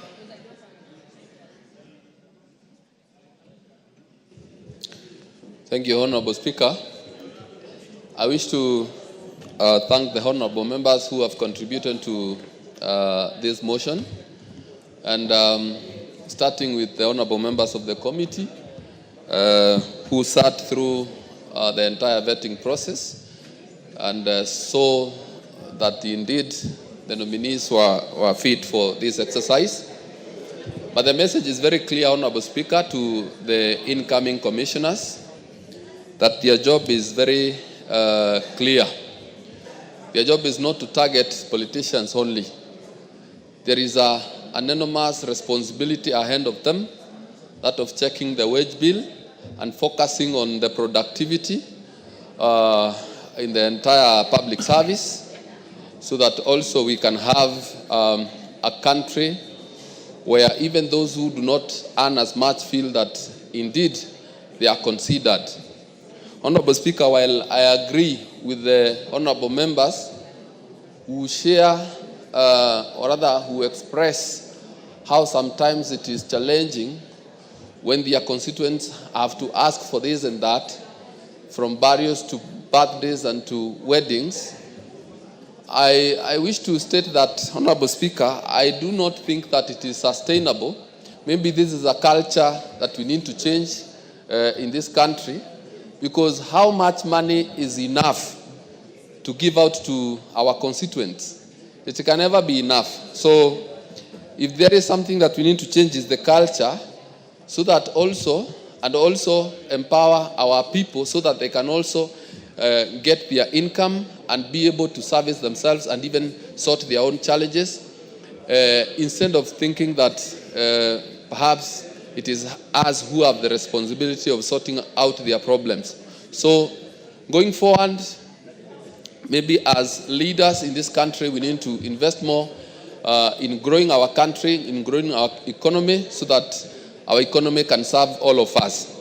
So, Honorable Speaker, having said all that, I beg to reply. Thank you, Honorable Speaker. You can stand there. Order, honorable members on their feet. Take your seats. Take your seats.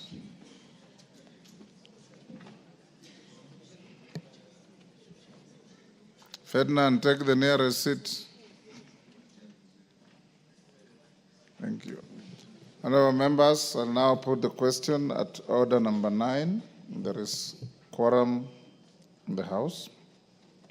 That taking into consideration the findings of the Departmental Committee on Labor in its report on the vetting of nominees for appointment as chairperson and as members of the Salaries and Remuneration Commission laid on the table of the House on Tuesday, 26 November 2024, and pursuant to the provisions of Article 230 of the Constitution, Section 711 of the Salaries and Remuneration Commission Act, Cap 412D, and Section 3 and 8 of the Public Appointments Parliamentary Approval Act, Cap 7F, this House approves the appointment of the following persons to the Salaries and Remuneration Commission.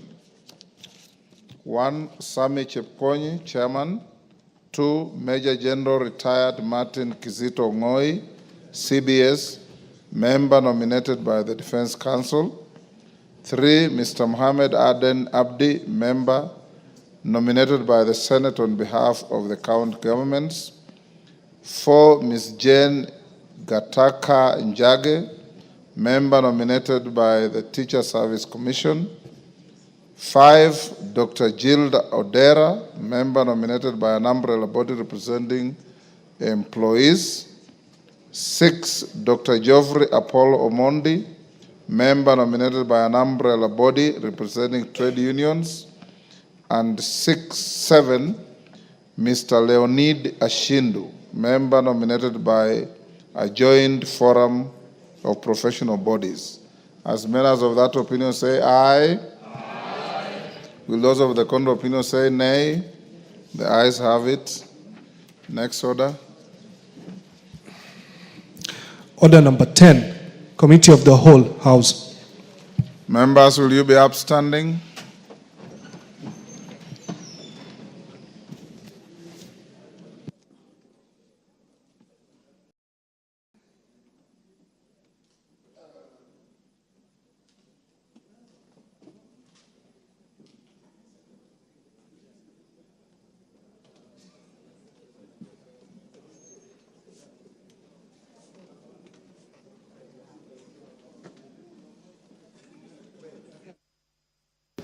Niweke kadi ama niwache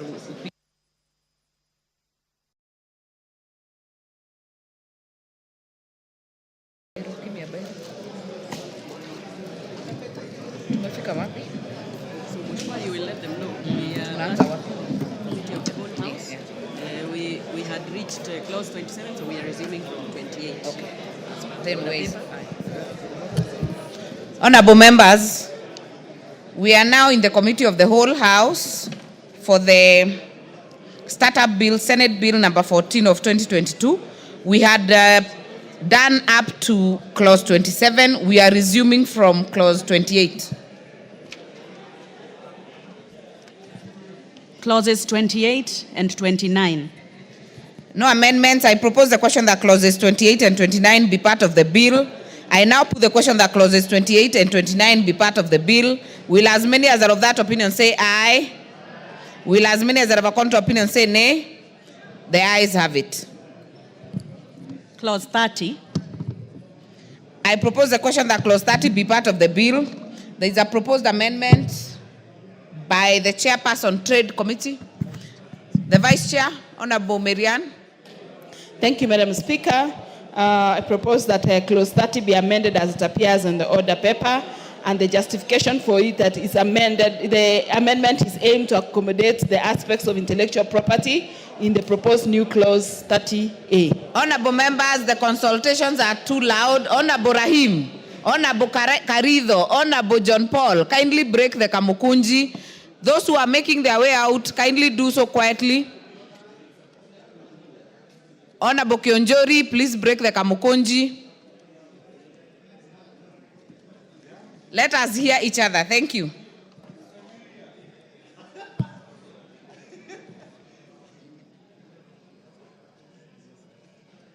Honorable members, I propose the question that clause 30 be amended as proposed by the chair. If you are intending to speak on this, kindly use the intervention. Honorable Mayaka. Thank you, Honorable Chair. Honorable Chair, I want to support this particular amendment, and the reason is because it actually comes in to enrich the clause number 30. And further to that, Honorable Chair, we've not had an opportunity where we have a law that puts in place specific regulations that support the copyright, and this particular one does that, and including the fact that for the startups, it's actually going to give financial support mechanisms to the people who have startups. So for that reason, I do support the amendments. I thank you. Very well. I put the question then that clause 30 be amended as proposed by the chair. Will as many as are of that opinion say aye? Will as many as are of a contrary opinion say nay? The ayes have it. I now put the question that clause 30 is amended be part of the bill. Will as many as are of that opinion say aye? Will as many as are of a contrary opinion say nay? The ayes have it. Clause 31. I propose the question that clause 31 be part of the bill. Honorable Keitany. Thanks, Madam Chair. I propose that that clause 31 be amended as it appears in the order paper, and the justification for it is that the proposed amendment is to be deleted, is covered under clause 27A, sorry. Thank you. Very well. I propose the question that clause 31 be amended as proposed by the chair. I therefore put the question that clause 31 be amended as proposed by the chair. Will as many as are of that opinion say aye? Will as many as are of a contrary opinion say nay? The ayes have it. I now put the question that clause 31 is amended be part of the bill. Will as many as are of that opinion say aye? Will as many as are of a contrary opinion say nay? The ayes have it. Clauses 32 and 33. No amendment. I propose the question that clauses 32 and 33 be part of the bill. I now put the question that clauses 32 and 33 be part of the bill. Will as many as are of that opinion say aye? Will as many as are of a contrary opinion say nay? The ayes have it. Clause 34. I propose the question that clause 34 be part of the bill. Chair. Thank you, Madam Speaker. I propose that clause 34 be amended as it appears in the order paper, and the justification for it is that the proposed amendment is to protect personal data of startups. Thank you. Very well. I propose the question that clause 34 be amended as proposed by the chair. Honorable Oundo, are you on this? Yes, Chair. Chair, can order members. Honorable TJ. The Attorney General. Honorable Rosa Buyu, please break the kamukunji so that we hear Honorable Member for Funyula. Thank you, Honorable. Thank you, Chair. I support the amendment because there's an element of intellectual property, and in the country where there is misuse of personal data, these particular provisions saves or protects the interests of the innovators and everybody involved in this business. Thank you, Honorable Chair. Very well. Honorable Mayaka. Thank you, Honorable Chair. Honorable Chair, also support this particular amendment because, Honorable Chair, We live in a world that is very much intervened by the social media and the misuse of data that belongs to people. And therefore, this particular law is actually helping us to ensure that this is in line with the Data Protection Act, which is something that we should actually encourage as a house to have all laws that deal with people's data, that deal with intellectual property, that deal with innovations, that they're actually also in accordance to the provisions of the Data Protection Act. I therefore support. I thank you. Member for Nandi. Thank you, Honorable Speaker. I think my comments on this particular amendment have been captured by the Honorable members who have spoken before me. Honorable Speaker, this is a very important part that caught my attention because the issue of data protection is very important, especially for these intellectual property matters that we have been having cases severally. We've had a lot of content creators and all those kind of people having issues with their content being copyrighted, Honorable Speaker, and I think this is very progressive and I support the amendment. Honorable Geshimo. Honorable Member for Thika, you are out of order. Do not obstruct the chair.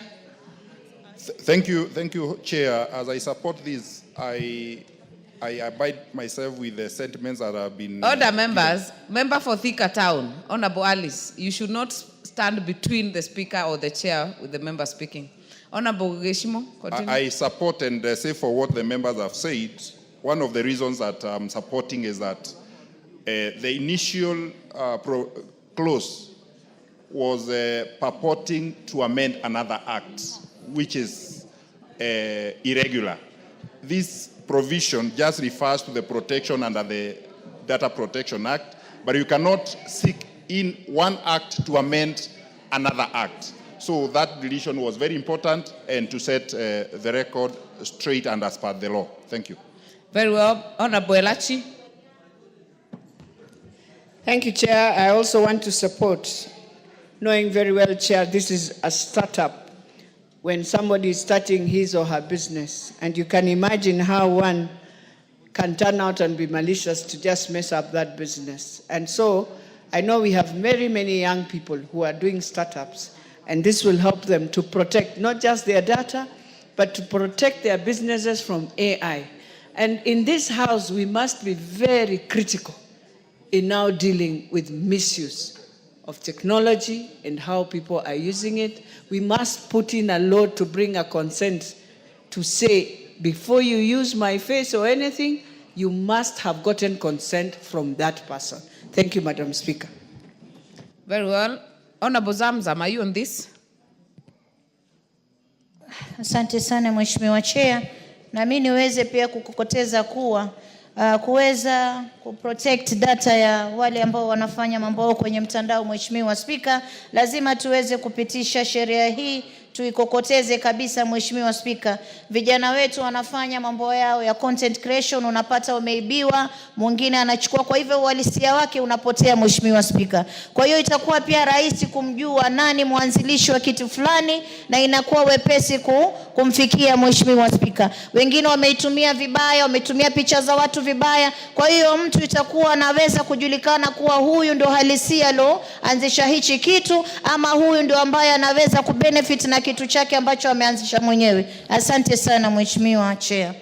Thank you very much. Then we'll put the question. I'll put the question that clause 34 be amended as proposed by the chairperson. Will as many as are of that opinion say aye?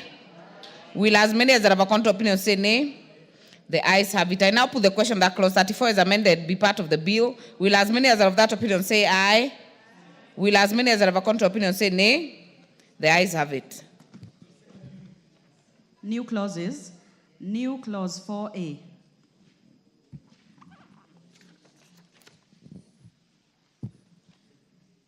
I propose the question that new clause 4A. Okay, before I go there, we will call the mover to move the second reading of the new clause. Honorable Keitany. Madam Speaker, propose that the new clause 4A be read a second time. I propose the question that new clause 4A be now read a second time. I therefore put the question that new clause 4A be now read a second time. Will as many as have that opinion say aye? Aye. Will as many as have a contrary opinion say nay? The ayes have it. I propose the question that the new clause 4A be part of the bill. I now put the question that new clause 4A be part of the bill. Will as many as are of that opinion say aye? Will as many as are of a contrary opinion say nay? The ayes have it. New clause 27A. Mover to move second reading. Thank you, Madam Speaker. I propose that new clause 27A be read a second time. Honorable Marianne, it's also good to explain what it is about. Take the moment to explain to members what it is about. Thank you. And this new clause seeks to amend or to outline the benefits to be given to incubators and accelerators as they do their business. Thank you. Very well. I therefore propose the question that new clause 27A be now read a second time. Honorable Elachi. Chair, this is one clause we need to support because of our young people. And Chair, there's a program that is coming up very soon, Nyota, for young people. And this is a program that supports incentives. And I want to tell young people, when this program comes, please apply. It will be online applied so that you get directly, without going through a group or anything, you get directly support, and it's a World Bank program. Please monitor it and make sure. So this is one thing that is very, very fantastic in this bill for our young people to start doing something. Thank you, Chair. Thank you, Honorable Mayaka. Thank you, Chair. Chair, I also want to support this particular amendment. And Chair, for example, Part A of that amendment, where it talks about negotiations for tax concessions. Chair, let me give the House an example. If you speak to some of the young people who do photography, the amount of money that they spend on buying that particular equipment is equivalent to buying like a vehicle like a Vitz. So therefore, when they get tax concessions for this, it actually does give them a boost. And for us as a House, we really need to support this because as a country, the majority of people that we have in this country are young people.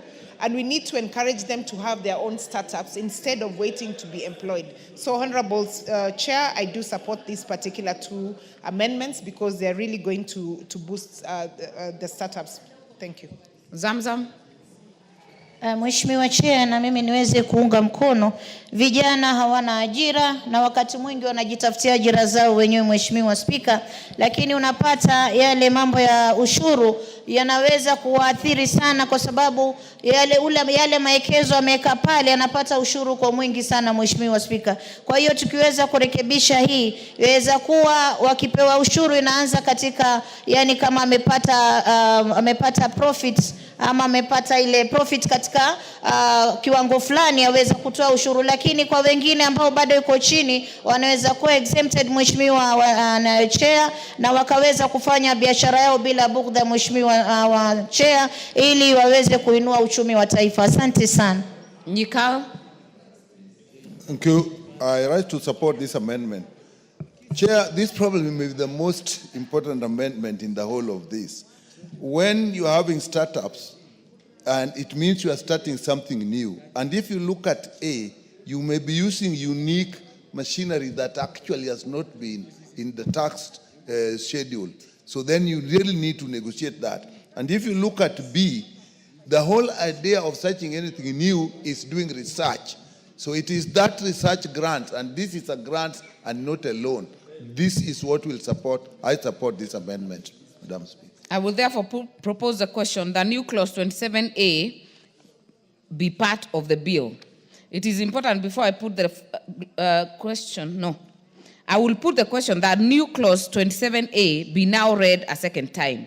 Will as many as are of that opinion say aye? Will as many as are of a contrary opinion say nay? The ayes have it. I therefore propose the question that new clause 27A be part of the bill.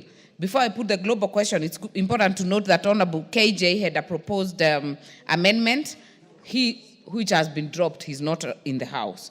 So I will put the global question that the new clause 27A be part of the bill. Will as many as are of that opinion say aye? Will as many as are of a contrary opinion say nay? The ayes have it. New clause 29A.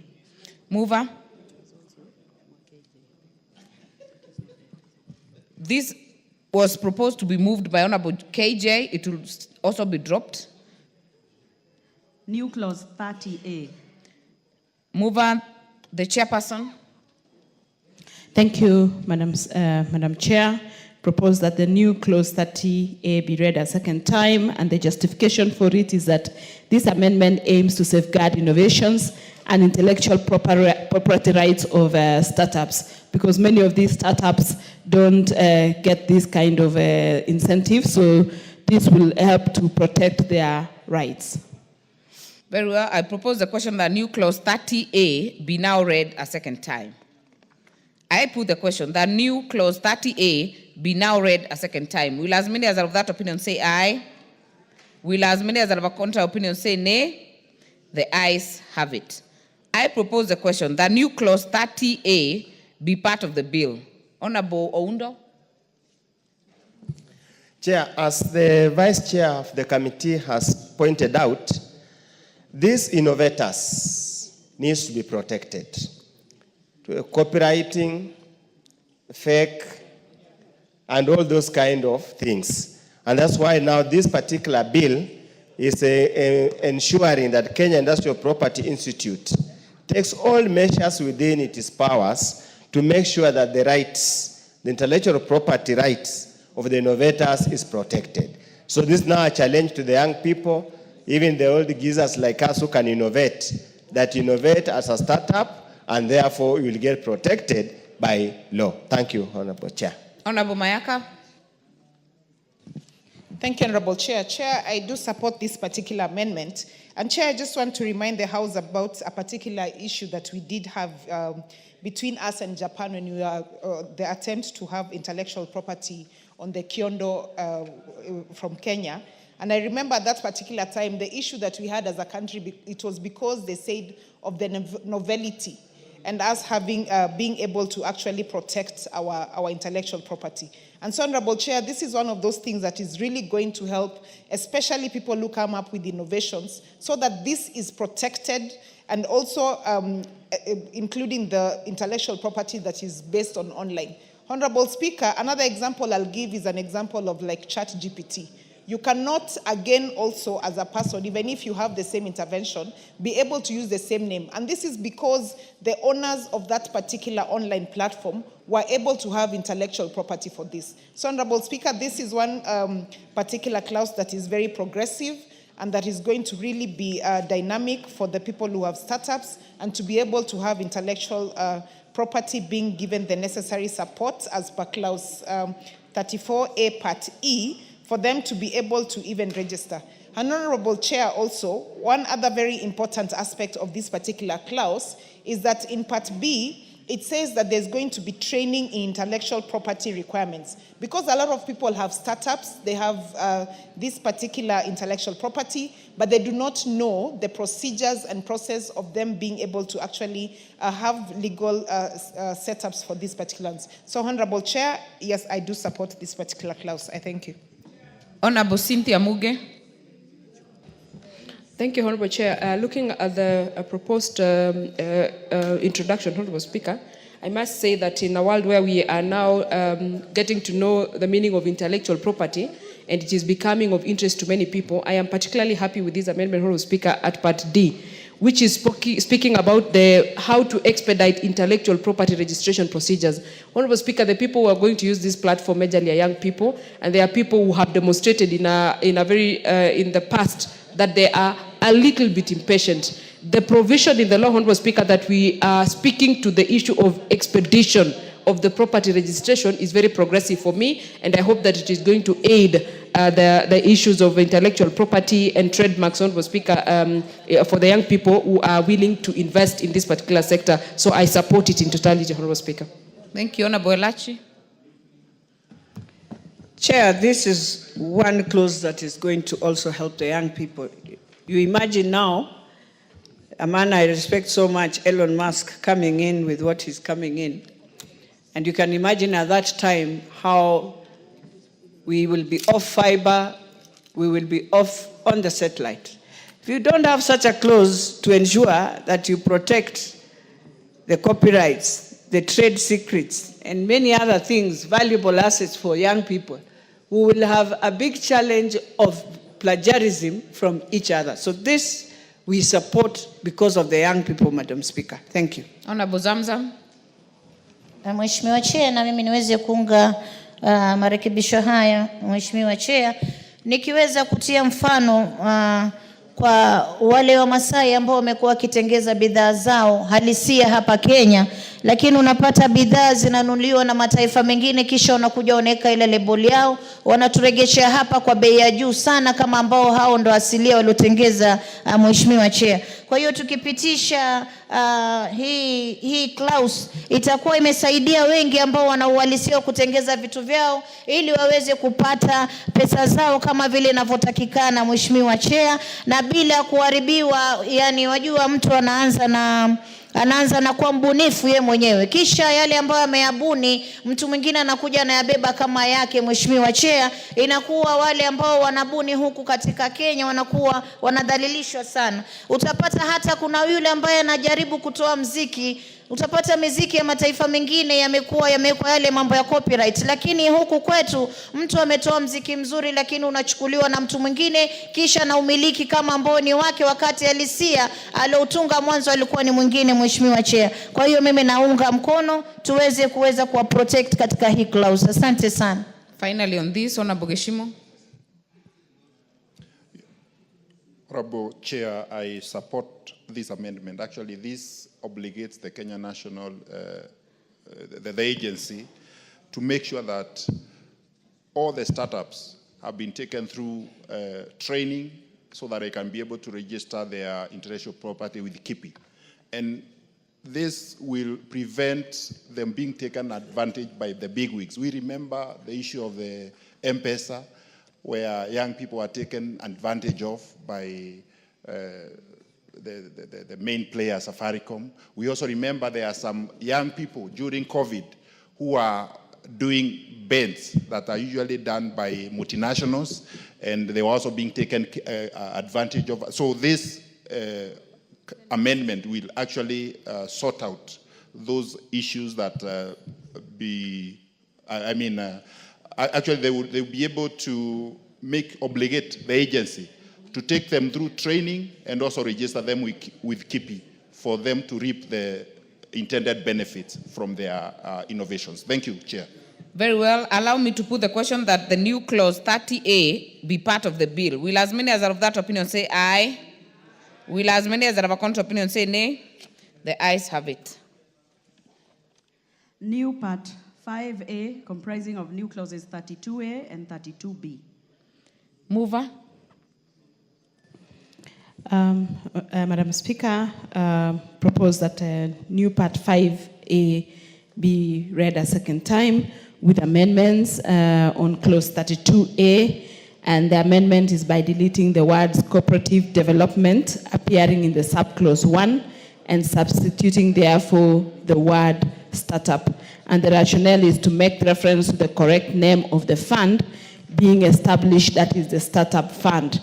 The rationale for this new clause is to provide funding for commercialization of startups. All right. I will propose the question that the new clause 5A be now read a second time. Member for Funyula. This is a progressive amendment, and I want to thank the Vice Chair for noticing the typo that talked about corporate development fund instead of startup fund. I just want to let the people of Kenya know that there are also funds for this startup. It's from the government, county government, and the key players in this sector is Kenya National Innovation Agency and Kenya Industrial Estates. So whatever they need, any money for any kind of work, for any kind of thing, this is where to look for the money. Thank you, Honorable Chair. Thank you. I will propose the question that the new clause, I will now put the question that the new clause 5A be now read a second time. Will as many as are of that opinion say aye? Will as many as are of a contrary opinion say nay? The ayes have it. I propose the question that new clause 5A be part of the bill. I put the question that new clause 5A be part of the bill. Will as many as are of that opinion say aye? Will as many as are of a contrary opinion say nay?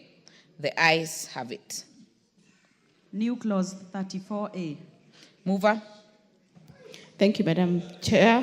Propose that the new clause 34A be read a second time. And the justification for this is this amendment seeks to provide a penal provision in order for it to act as a deterrent of falsifying information. Thank you. I therefore propose the question that new clause 34A be now read a second time. Honorable Member for Nandi.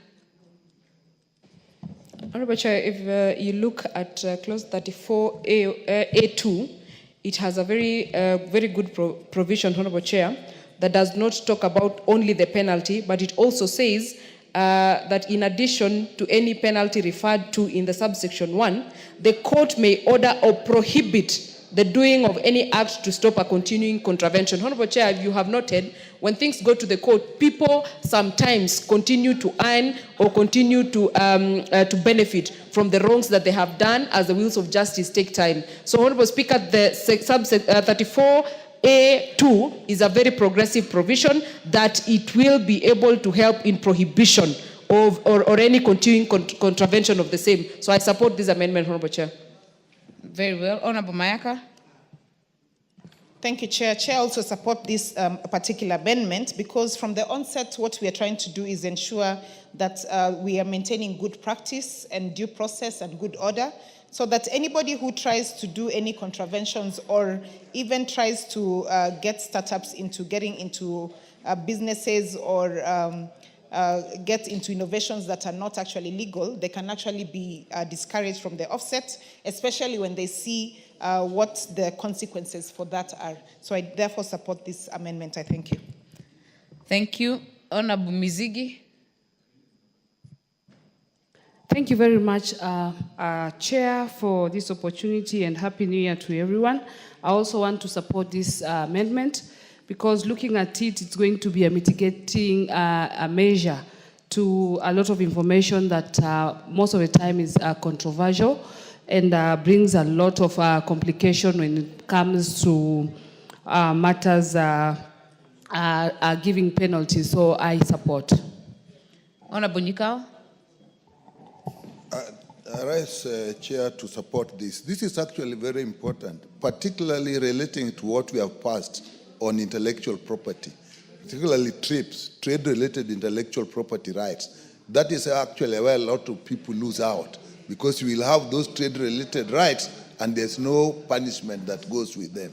So I think this will go a long way in supporting that. Zamzam. Chair, hii section 2 naona niweze kuiunga mkono kwa sababu tunajua koti zetu huwa zinachukua muda sana kutoa uamuzi, na pengine kama mtu ameshtaki na bado biashara yake inazidi kudhurika akingoja matokeo ya koti, afadhali waweze kuweka ile sheria ya kuwa huyo mtu pia asimamishwe kama bado anafuatia kesi, Mheshimiwa Chair. Kwa hiyo mimi naiunga mkono hii. Yeshimo.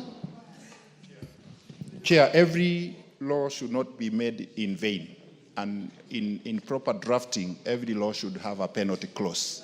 The initial bill missed out on that, and that is why the introduction of the penalty clause in this bill is very, very important, whereby maybe regulations that will follow thereafter will also maybe cross-check, cross-refer in terms of the penalties. That is why this amendment is very crucial. Thank you, Chair. Thank you. I therefore put the question that new clause 34A be now read a second time. Will as many as are of that opinion say aye? Will as many as are of a contrary opinion say nay? The ayes have it. I propose the question that the new clause 34A be part of the bill. I put the question that new clause 34A be part of the bill. Will as many as are of that opinion say aye? Will as many as are of a contrary opinion say nay? The ayes have it. Honorable members, before we proceed to clause 2, I would like that we revisit clause 27A after consultation with the chair, and we'll just redo it again so that we include 27A, 27B, and 27C to be on record. New clause 27A, 27B, and 27C. I propose the question that clauses, it's moving, yeah. It's a new clause, so mover, kindly move with clarity on the three. Thank you, Madam Chair. I propose that the new clause 27A, 27B, and 27C be read a second time. And we had dealt with the 27A in terms of justification. For B, the justification is that the proposed amendment is aimed at attracting more investments for startups. And these startups, these investments are basically tax reliefs for startups. And this is basically for both the new investor and also the organizations that are willing to invest in startups. And as well for 27C, the amendment is aimed at enhancing clarity on persons eligible for this exemption that is captured in B. Thank you. I therefore propose the question that new clause 27A, B, and C be now read a second time. I put the question that the new clause 27A, 27B, and 27C be now read a second time. Will as many as are of that opinion say aye? Will as many as are of a contrary opinion say nay? The ayes have it. I propose the question that new clause 27A, 27B, and 27C be part of the bill. I now put the question that clauses 27A, 27B, and 27C be part of the bill. Will as many as are of that opinion say aye? Will as many as are of a contrary opinion say nay? The ayes have it. Clause 2. Mover? No. I propose the question that clause 2 be part of the bill. Vice Chair. Thank you, Madam Chair. I propose that clause 2 be amended as it appears in the order paper. And the justification for that is that the new definitions provide the meaning for various terms that are going to be used in the bill. And the amendment of the term also Cabinet Secretary is to clarify that since startups are MSMEs, the law will be implemented by the Cabinet Secretary responsible for micro and small enterprises. The deletion of the definition of County Executive Committee member is also to align with the proposed amendments in the bill, given that the law will be implemented by the national government in collaboration with other startup ecosystem players, including the county governments. And also that deletion of the definition startup incubator is for the cleanup of the bill because it is similar to the definition of incubator that is already defined. Thank you.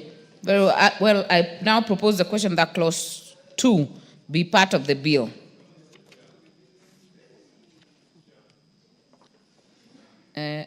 Honorable Gishimo. Chair, while considering this bill as a committee, we also found that there are quite a number of terms that were regularly used in the bill and had not been defined. So this section seeks now to define those terms for the better understanding of the bill. Thank you, Chair. Honorable Mayaka. Thank you, Chair. Chair, I just want to go on record to having supported the particular amendments from the committee as has been proposed, because this also helps to give context to the particular terms that have been used within the bill, and also for the introduction of the amendments that have been put so that it is also in line and complies with the amendments. So I therefore support the amendments. I thank you. Thank you. Honorable Nyikao. Yeah, we must support this. And without this, the whole act would be unimplementable because nothing is defined. People do whatever they want. So I think this we must support. That it came later is not important, but it will enable the act to be implemented. I support. Honorable Muge. Thank you, Honorable Chair. Having taken my time to interact with the bill, as it were, when it came to the Assembly, I want to appreciate the committee for doing a lot of technical definition of most of these terms and making it more comprehensive. Honorable Chair, when I went through it, I had a lot of question marks at the end of each and every definition and a lot of underlining. Honorable Speaker, Honorable Chair, today I think this has captured a lot more of the things that were unclear, and it is going to help with the implementation seamlessly. I support. Honorable Mizigi. Thank you, Chair. I stand to support as well, because as I look at this amendment, Chair, it's going to bring a lot of clarity on many terms that initially could complicate matters. But this one I support and also congratulate the committee for a good work. Honorable Oundo. Thank you, Chair. I just want to bring to the attention of the country that you see probably there could be misconception on the understanding of the term startup. Under clause 2, it's clearly defined, and allow me, Chair, to read for those who are listening and who are watching all over the country. The startup means a registered enterprise, legally recognized under the laws of Kenya, which has been in existence for a period of not more than 10 years. Very clear, they must be very clear, with a strong growth potential, incremental innovation, or disruptive business model. All that we are saying will not be treating things normally. We'll treat them abnormally, and that's why we're talking about innovation and disruptive business model. Thank you, Chair. Very well. I therefore put the question that clause 2 be amended as proposed by the chair. Will as many as of that opinion say aye? Will as many as of a contrary opinion say nay? The ayes have it. I will therefore, just before I put the global question, I will note the proposed amendment by Honorable John Carrier is dropped, and I will put the question that clause 2 as amended be part of the bill. Will as many as of that opinion say aye? Will as many as of a contrary opinion say nay? The ayes have it. Title. I propose the question that the title of the bill be the title of the bill. Mover, you have a proposed amendment? No, thank you. Just to propose, Chair, that the title of the bill be as proposed as it is in the order paper, and this is to widen the scope of the application of the Act. I therefore propose the question that the title be amended as proposed by the chair. I will put the question that the title be amended as proposed by the chair. Will as many as are of that opinion say aye? Will as many as are of a contrary opinion say nay? The ayes have it.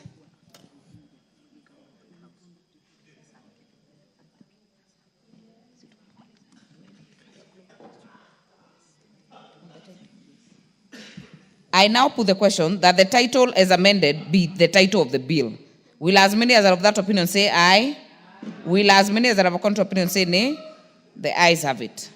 Clause 1. I propose the question that clause 1 be part of the bill. No amendment. I now put the question that clause 1 be part of the bill. Will as many as are of that opinion say aye? Will as many as are of a contrary opinion say nay? The ayes have it. Honorable members, I will call the mover then to move reporting. Thank you. Mayaka. Thank you, Honorable Chair. Honorable Chairperson, I beg to move that the committee do report to the House in consideration of the Startup Senate Bill number 14 of 2022 and its approval thereof with amendments. I thank you. Very well. I therefore put the question, which is that the committee do report to the House its consideration of the Startup Senate Bill number 14 of 2022 and its approval thereof with amendments. As many as are of that opinion say aye. As many as are of a contrary opinion say nay. The ayes have it. Honorable members, we shall proceed to the next bill. Still on Committee of the Whole, the Persons with Disabilities Bill, Senate Bill number 7 of 2023.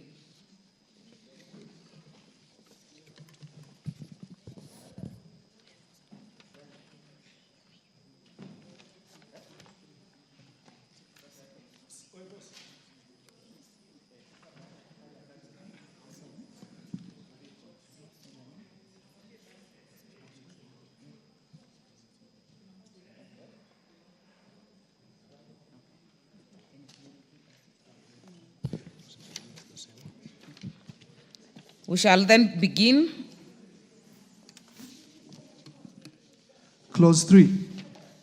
I propose the question that clause 3 be part of the bill. No amendment. I will put the question that clause 3 be part of the bill. Will as many as are of that opinion say aye? Will as many as are of a contrary opinion say nay? The ayes have it. Clause 4. I propose the question that clause 4 be part of the bill. Mover, Chair, Committee on Social Protection. Thank Honorable you. Alice. Honorable Chair, I beg to move that clause 4 of the bill be amended as per the order paper. The justification, the amendment seeks to obligate the national government to develop policies on the protection and promotion of the rights of persons with disability. And the amendment seeks to obligate the national government to promote inclusion and integration of persons with disability in schools. Very well. I propose the question that clause 4 be amended as proposed by the chair. Member for Nandi, are you on this? Yes, Chair.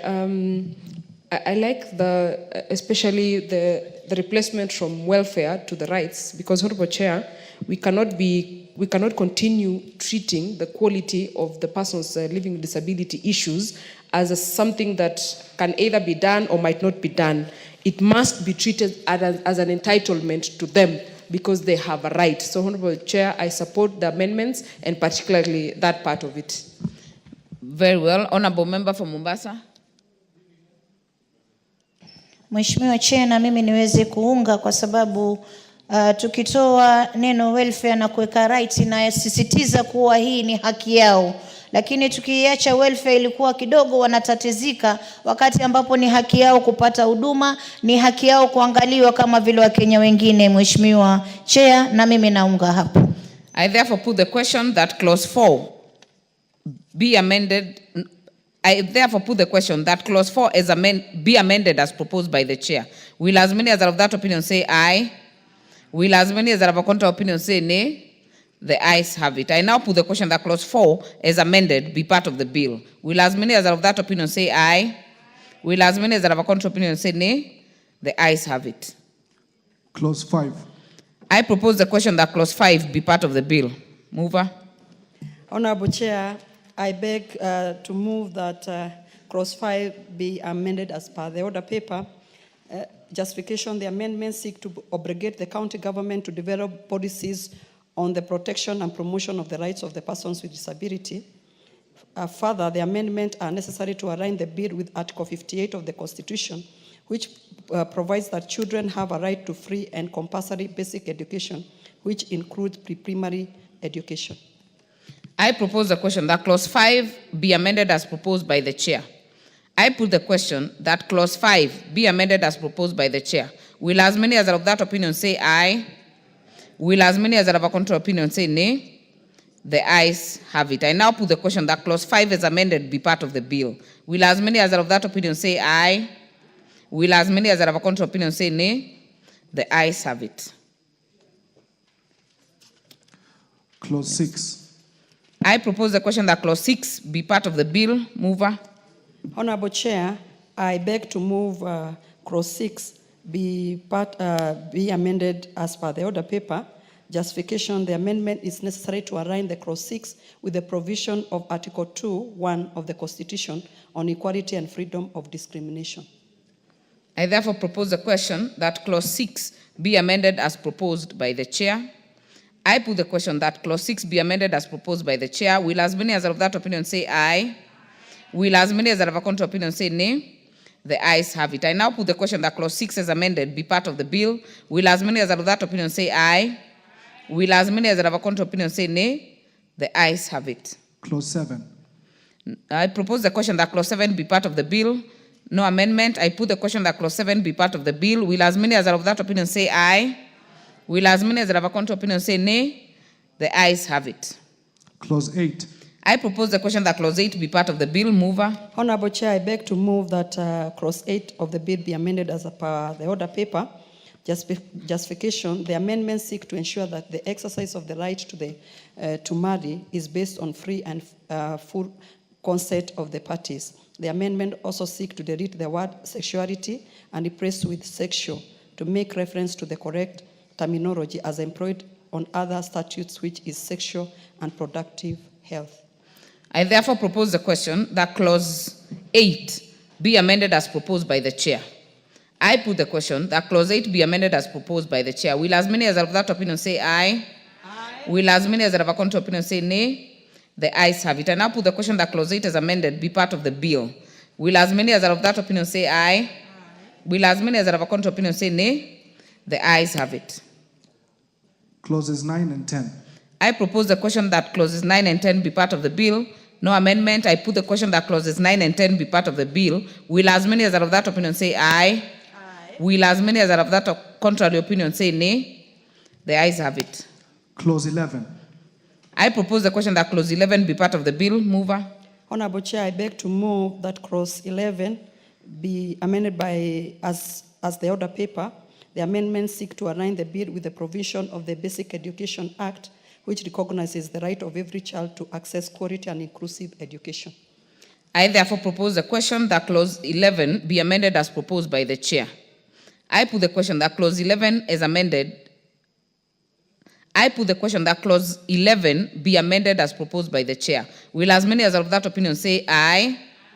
Will as many as are of a contrary opinion say nay? The ayes have it. I therefore put the question that clause 11 as amended be part of the bill. And before I put the global question, it's important to note that there was a proposed amendment by Honorable Member for Mathare, which will be dropped since he's not in the House to prosecute. I will therefore put the question that clause 11 as amended be part of the bill. Will as many as are of that opinion say aye? Will as many as are of that contrary opinion say nay? The ayes have it. Clauses 12, 13, 14, 15, 16, 17, 18, and 19. I propose the question that clauses 12, 13, 14, 15, 16, 17, 18, and 19 be part of the bill. I put the question that clauses 12, 13, 14, 15, 16, 17, and 18, and 19 be part of the bill. Will as many as are of that opinion say aye? Will as many as are of a contrary opinion say nay? The ayes have it. Clause 20. There was a proposed amendment by member for Mathare. It is dropped. I propose the question that clause 20 be part of the bill. Chair. Honorable Chair, I beg to move that clause 20 of the bill be amended as per the order paper. The justification, the amendments seek to make reference to the correct terminology, which is adaptive technologies. This shall ensure that the council, in consultation with relevant government establishment, shall guarantee that running institutions provide individualized support measures, appropriate equipment, assistive devices, adaptive technology that maximizes academic and social development, consistent with the goal of full inclusion of adults with disability. I therefore propose the question that clause 20 be amended as proposed by the chair. Member for Nandi. Honorable Chair, I have nothing useful to add to this amendment, but I want to thank the committee for saving this Honorable House the embarrassment of having the wrong terminology, Honorable Chair, while it is actually sort of straightforward, but I thank the committee for noting that. Thank you, Honorable Chair. I support. Honorable Elachi. Thank you, Chair. Chair, this is one amendment that I'm hoping even as we do NCGDF, we can now see how to support. Because you find that many of our children who are in school at the moment, and especially when they are doing their exams. Let me just give an example of the blind. You find it is so difficult to just have the devices that are needed for them to have this, to be doing their exams, even just their photocopier. So I'm hoping even as we do it here, it will relate, and at one point we can support using to buy now these equipments, Madam Speaker. So I really support this. Member for Mombasa. Mheshimiwa Chair, matamshi yakihitilafiana kidogo yaweza kubadilisha mwongozo wa jambo fulani, Mheshimiwa Chair. Kwa hiyo mimi nawapongeza kamati kwa kuweza kulichunguza hilo na kulitambua, kwa sababu ilikuwa inatoa mwelekeo tofauti katika masuala ya walemavu. Kwa hiyo mimi nawapongeza na naweza kuunga mkono. Asante sana. Allow me to put the question that clause 20 be amended as proposed by the chair. Will as many as are of that opinion say aye? Will as many as are of a contrary opinion say nay? The ayes have it. I put the question that clause 20 as amended be part of the bill. Will as many as are of that opinion say aye? Will as many as are of a contrary opinion say nay? The ayes have it. Clause 21. I propose the question that clause 21 be part of the bill. Honorable Chair, I beg to move that clause 21 of the bill be amended as per the order paper. Justification being that the amendments seek to ensure that undue burden is not placed on employees with few staff. In this regard, the requirement that compels employers to reserve at least 5% direct employment opportunities for persons with disability to ensure employment shall only apply to all employer who has at least 20 employees. Thank you, Honorable Chair. I therefore propose the question that clause 21 be amended as proposed by the chair. Honorable Mayaka.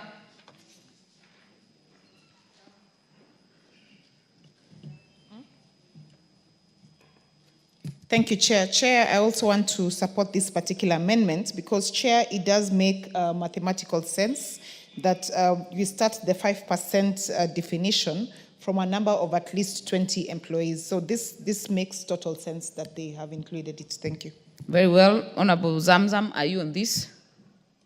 Mheshimiwa Chair, mpaka sasa walemavu katika makampuni wajapewa kipaumbele, Mheshimiwa Chair, na mimi napenda kushukuru kamati ambayo imepanga mambo haya kuwa 5%, yani katika watu 20 angaa kuna watu 5 ambao wanaweza kuandikwa kazi kama walemavu. Walemavu wameachwa nje sana katika makampuni, na mimi napenda kuwapongeza sana kuweza kuwapatia hii nafasi, lakini sio hiyo tu, tukokoteze kuwa wapewe hizo nafasi, manake mpaka sasa makampuni mengi hayajawapa walemavu nafasi za kazi. Na mimi nazungumzia hasa ndani ya Mombasa County, walemavu wameachwa nje katika kampuni. Unapata wale wahudumu wote ni watu ambao wana usawa katika maumbile, na walemavu wameachwa nje. Kwa hiyo nawapongeza sana hii kamati. Asante sana.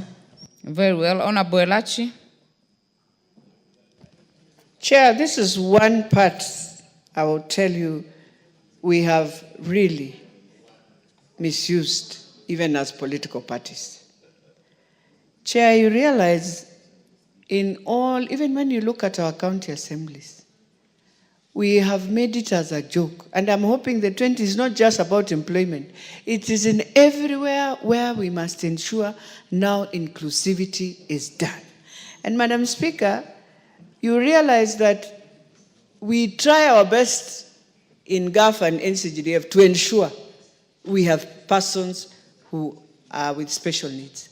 But in all these other sectors, even in the appointments of the president, you'll still find the same challenge. And I'm hoping the PSS who are going to be employed now, when they do their interviews, we are going to ensure this happens. It has to happen with us now. And if indeed they have not really shortlisted many of them, they should start thinking, so that we become serious with persons living with disability. But the other challenge we face, Madam Speaker, as I support this, is that for us, by accident, by anything, because I've realized again we are taking advantage of people who are born with such challenges. I know, yes, when you get an accident, you get into the same challenge. So we have to look at all of them, because at that time you also become you have the same challenge. So let us look at all of them. But when you heal also, and you see you are moving, kindly pray to God that you go back and become the right person, because God has healed you. Do not remain. But one thing we also need to tell them is, it is time every person with disability, let them have the disability council card, without questions, without all this. It has to start from there as we move to this. Thank you, Madam Speaker. Honorable members, allow me to put the question that clause 21 be amended as proposed by the chair. Will as many as of that opinion say aye? Will as many as of a contrary opinion say nay? The ayes have it. I now put the question that clause 21 as amended be part of the bill. Will as many as of that opinion say aye? Will as many as of a contrary opinion say nay? The ayes have it. Clauses 22, 23, and 24. I propose the question that clauses 22, 23, and 24 be part of the bill. I now put the question that clauses 22, 23, and 24 be part of the bill. Will as many as of that opinion say aye? Will as many as of a contrary opinion say nay? The ayes have it. Clause 25.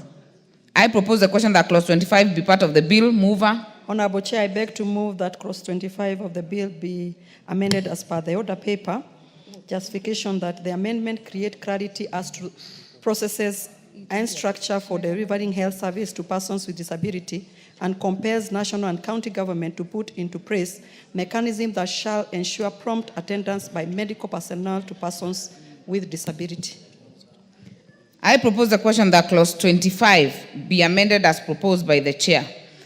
I put the question that clause 25 be amended as proposed by the chair. Will as many as of that opinion say aye?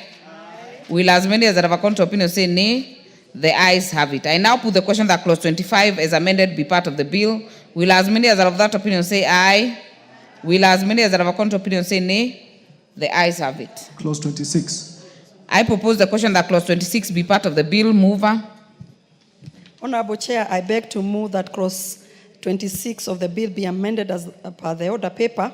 Justification being that the amendment create clarity on the right of the access to information and communication technology service by persons with disability. Additionally, the amendment obligates the Communication Authority of Kenya, which is the regulator, to develop regulation on maintenance of low levels of risk to persons who have photosensitive epilepsies by television broadcasters. I propose the question that clause 26 be amended as proposed. I put the question that clause 26 be amended as proposed by the chair. Will as many as of that opinion say aye? Will as many as that have a contrary opinion say nay?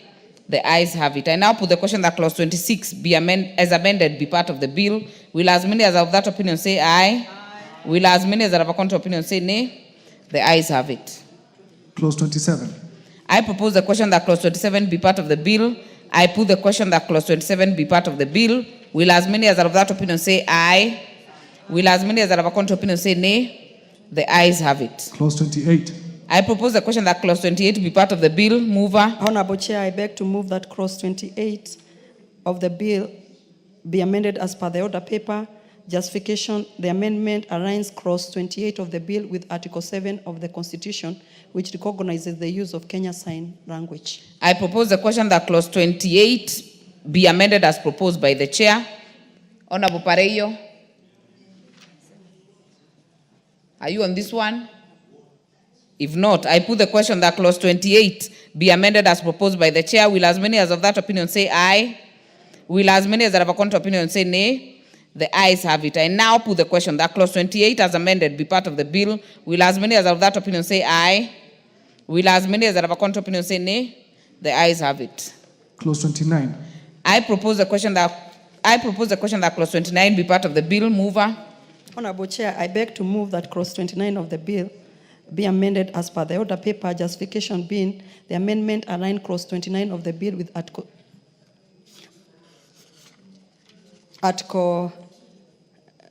the amendment align clause 29 of the bill with Article 7 of the Constitution, which recognizes the use of the Kenya Sign Language. I propose the question that clause 29 be amended as proposed by the chair. I put the question that clause 29 be amended as proposed by the chair. Will as many as of that opinion say aye? Will as many as that have a contrary opinion say nay? The ayes have it. I put the question that clause 29 as amended be part of the bill. Will as many as of that opinion say aye? Will as many as that have a contrary opinion say nay? The ayes have it. Clauses 30, 31, 32, 33, 34, 35, 36, 37, 38, 39, 40, 41, 42, 43, and 44. I propose the question that clauses 30, 31, 32, 33, 34, 35, 36, 37, 38, 39, 40, 41, 42, 43, and 44 be part of the bill. I now put the question that clauses 30, 31, 32, 33, 34, 35, 36, 37, 38, 39, 40, 41, 42, 43, and 44 be part of the bill. Will as many as are of that opinion say aye? Will as many as are of a contrary opinion say nay? The ayes have it. Clause 45. I propose the question that clause 45 be part of the bill. Mover. Honorable Chair, I beg to move that clause 45 of the bill be amended as per the order paper. Justification, the amendments seek to align the term of office of Executive Director of the Council with Mwongozo guideline for all state corporation, which is in a term of 3 years, renewable once. Thank you. I propose the question that clause 45 be amended as proposed by the chair. I put the question that clause 45 be amended as proposed by the chair. Will as many as of that opinion say aye? Will as many as have a contrary opinion say nay? The ayes have it. I now put the question that for clause 45 as amended be part of the bill. Will as many as of that opinion say aye? Will as many as have a contrary opinion say nay? The ayes have it. Clauses 46, 47, 48, and 49. I propose the question that clauses 46, 47, 48, and 49 be part of the bill. I put the question that clauses 46, 47, 48, and 49 be part of the bill. Will as many as of that opinion say aye? Will as many as have a contrary opinion say nay? The ayes have it. Clause 50. I propose the question that clause 50 be part of the bill. Honorable Chair, I beg to move that clause 50 of the bill be amended as per the order paper. The justification, the bill is as it is, provided that the council may conduct an inquiry or sectoral investigation where it considered it necessary or desirable for the purpose of carrying out its function upon receiving a direction by the Cabinet Secretary in writing or at the request of a regulatory body. I propose the question that clause 50 be amended as proposed by the chair. I put the question that clause 50 be amended as proposed by the chair. Will as many as that opinion say aye? Will as many as that have a contrary opinion say nay? The ayes have it. I now put the question that clause 50 as amended be part of the bill. Will as many as that have that opinion say aye? Will as many as that have a contrary opinion say nay? The ayes have it. Clauses 51, 52, 53, 54, and 55. I propose the question that clauses 51, 52, 53, 54, and 55 be part of the bill.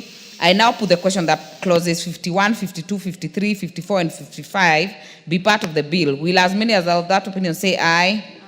Will as many as have a contrary opinion say nay? The ayes have it.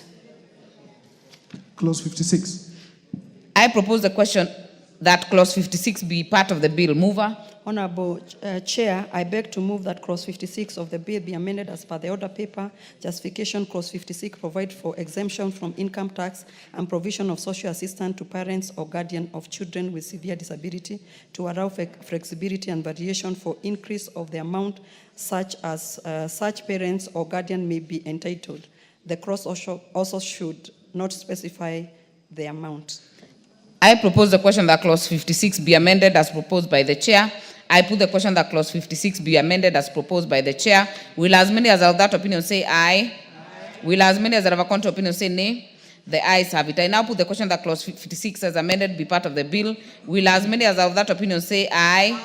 Will as many as have a contrary opinion say nay? The ayes have it. Clauses 57, 58, 59, 60, and 61. I propose the question that clauses 57, 58, 59, 60, and 61 be part of the bill. I now put the question that clauses 57, 58, 59, 60, and 61 be part of the bill. Will as many as have that opinion say aye? Will as many as have a contrary opinion say nay? The ayes have it.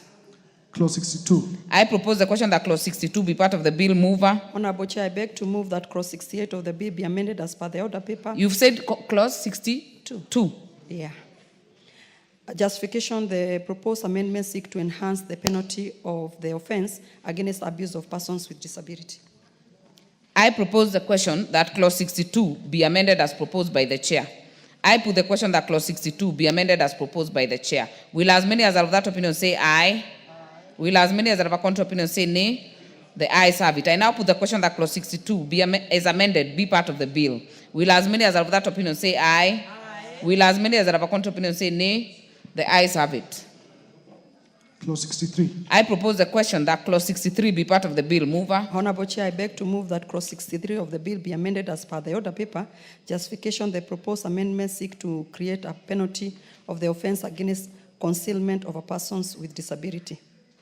I propose the question that clause 63 be amended as proposed by the chair. I put the question that clause 63 be amended as proposed by the chair. Will as many as have that opinion say aye? Will as many as have a contrary opinion say nay? The ayes have it. I now put the question that clause 63 as amended be part of the bill. Will as many as have that opinion say aye? Will as many as have a contrary opinion say nay? The ayes have it. Clause 64. I propose the question that clause 64 be part of the bill. I now put the question that clause 64 be part of the bill. Will as many as have that opinion say aye? Will as many as have a contrary opinion say nay? The ayes have it. Clause 65. I propose the question that clause 65 be part of the bill. Mover. Honorable Chair, I beg to move that clause 65 of the bill be amended by, as per the order paper. Justification, the proposed amendments seek to enhance the penalty of the offense against denial of food and fluids of persons with disability. I propose the question that clause 65 be amended as proposed by the chair. I put the question that clause 65 be amended as proposed by the chair. Will as many as have that opinion say aye? Will as many as have a contrary opinion say nay? The ayes have it. I now put the question that clause 65 as amended be part of the bill. Will as many as have that opinion say aye? Will as many as have a contrary opinion say nay? The ayes have it. Clause 66. I propose the question that clause 66 be be part of the bill. Mover. Honorable Chair, I beg to move that clause 66 be amended as per the order paper. Justification: the proposed amendments seek to enhance the penalty of the offense against degrading treatment of persons with disability. I propose the question that clause 66 be amended as proposed by the chair. I put the question that clause 66 be amended as proposed by the chair. Will as many as are of that opinion say aye? Will as many as are of a contrary opinion say nay? The ayes have it. I now put the question that clause 66 as amended be part of the bill. Will as many as are of that opinion say aye? Will as many as are of a contrary opinion say nay? The ayes have it. Clause 67, 68, 69, 70, and 71. I propose the question that clauses 67, 68, 69, 70, and 71 be part of the bill. I now put the question that clauses 67, 68, 69, 70, and 71 be part of the bill. Will as many as are of that opinion say aye? Will as many as are of a contrary opinion say nay? The ayes have it.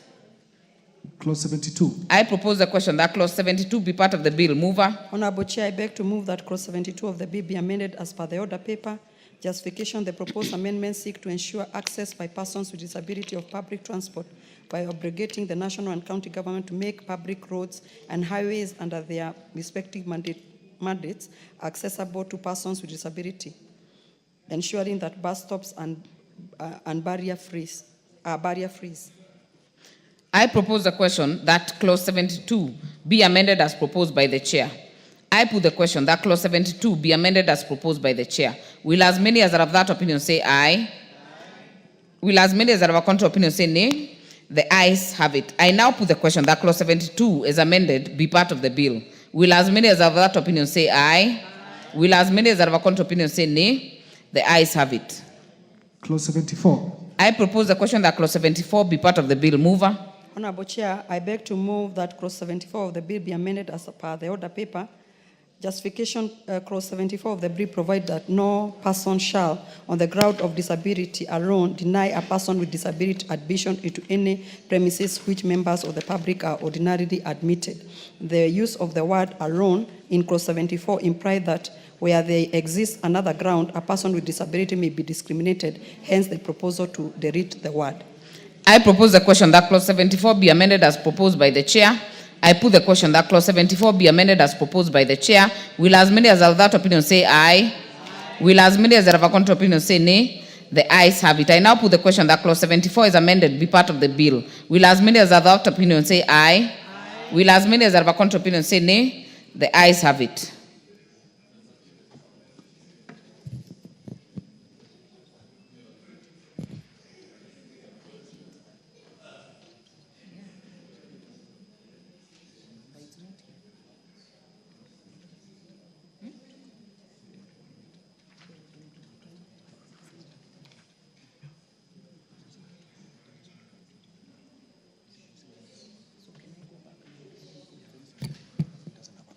Honorable members, before we go to the next one, allow me to go back to clause 73. It has no amendment.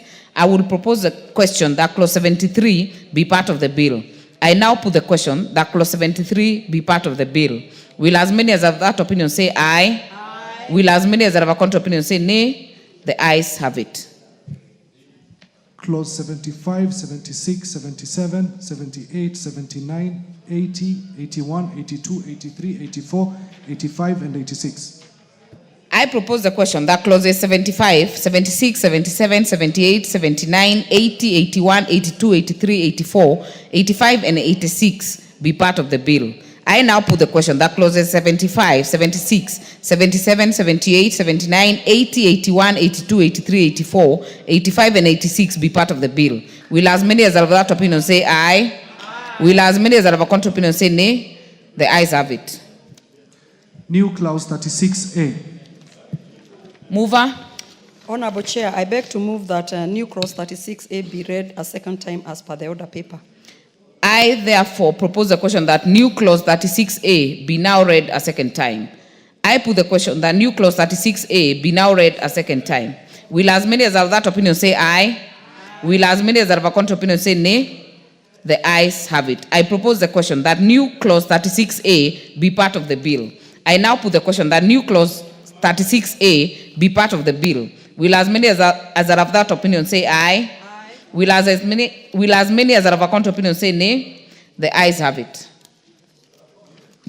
New clause 66A. Mover. Honorable Chair, I beg to move that new clause 66A be read a second time. I propose the question that new clause 66A be now read a second time. I put the question that new clause 66A be now read a second time. Will as many as are of that opinion say aye? Will as many as are of a contrary opinion say nay? The ayes have it. I propose the question that new clause 66A be part of the bill. I put the question that new clause 66A be part of the bill. Will as many as are of that opinion... Hold on. Honorable Zamzam. Mheshimiwa Chair, kwanza niweze kurekebisha matamshi yangu ya mwanzo clause 21 ambapo nilisema badala niseme mtu mmoja nikasema watu 5 kwa watu 20. Kwa hiyo ni mlemavu mmoja kwa waajiriwa 20 awe anaweza kupewa nafasi. Kisha clause 66A.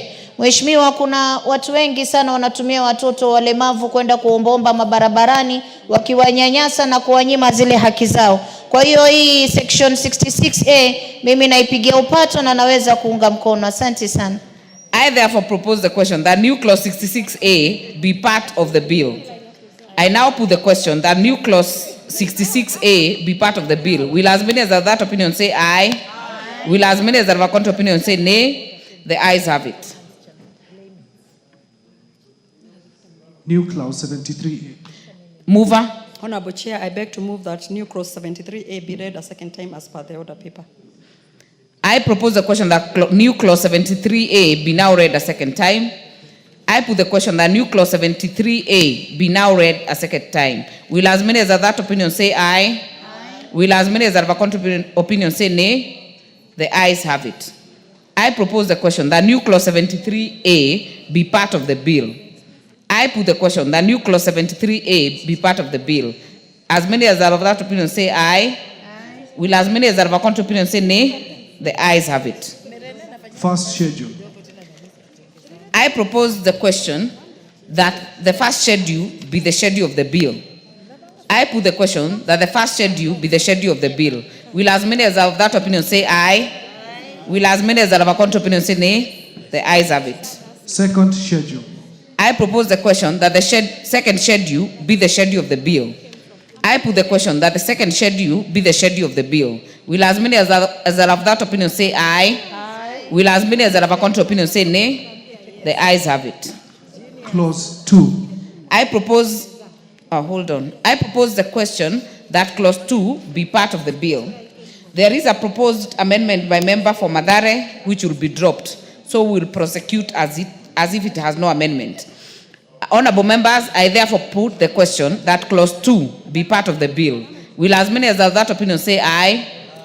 Will as many as of a contrary opinion say nay? The ayes have it. Title. I propose the question that the title be the title of the bill. I put the question that the title be the title of the bill. Will as many as are of that opinion say aye? Will as many as of a contrary opinion say nay? The ayes have it. Clause 1. I propose the question that clause 1 be part of the bill. I now put the question that clause 1 be part of the bill. Will as many as are of that opinion say aye? Will as many as are of a contrary opinion say nay? The ayes have it.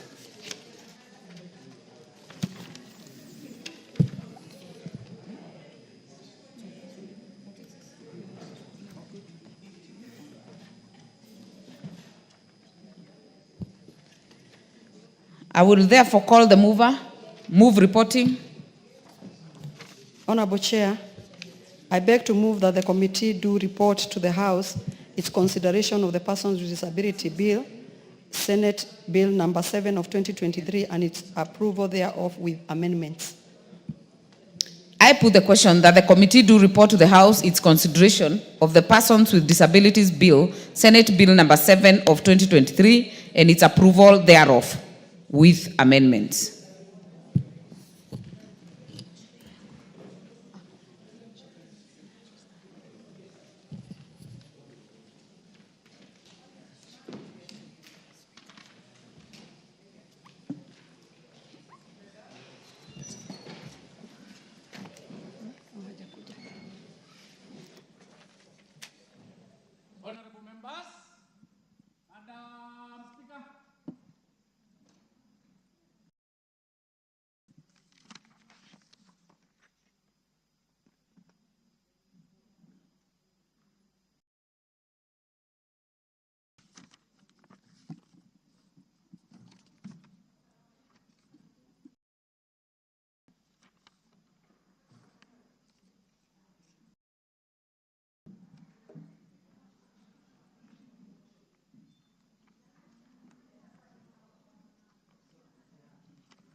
Chairperson, you may move the reporting.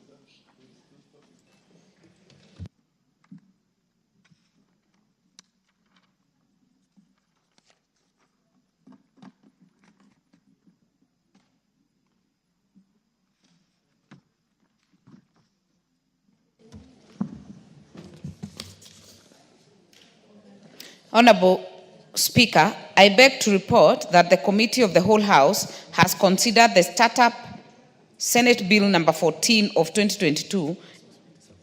Okay. Honorable Speaker, I beg to retake that. Honorable Speaker, I beg to report that the Committee of the Whole House has considered the Persons with Disabilities Bill, Senate Bill number 7 of 2023, and approved the same with amendments.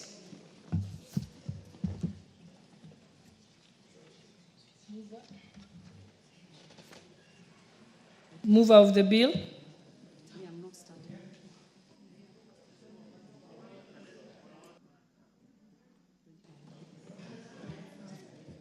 Honorable Speaker, I beg to move that the House do agree with the committee in the said report, and I also request the Honorable Zamzam to second the motion for agreement with the report of the Committee of the Whole House. We have a bit of an error. I think we might have to restart that. I think I'd ask the chairperson, because we should be on the startup bill, not the people with disability bill. Okay, so I think we can retake it again, chairperson. Honorable Speaker, I beg to report that the Committee of the Whole House has considered the Startup Senate Bill number 14 of 2022 and approved the same with amendments. The mover now may proceed to move. Honorable Speaker, I beg to move that the House do agree with the committee in the said report. I also request Honorable Zamzam to second the motion for agreement with the report of the Committee of the Whole House. Mheshimiwa Spika, niweze kumuunga mkono na bili hii vile tumeweza kuirekebisha, naunga mkono na iweze kufanya kazi. Asante Mheshimiwa Spika.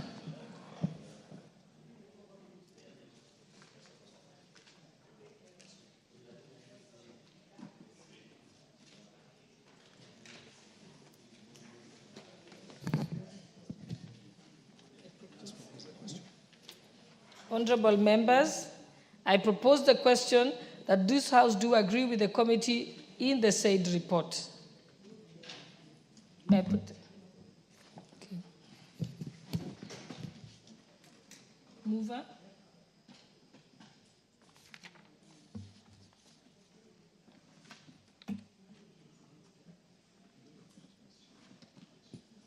Honorable Speaker, I beg to move that the motion for agreement with the report of the Committee of the Whole House be amended by inserting the words subject to recommittal of clause 9, and I request Honorable Irene Mayaka to second the motion. Thank you, Honorable Speaker. I second.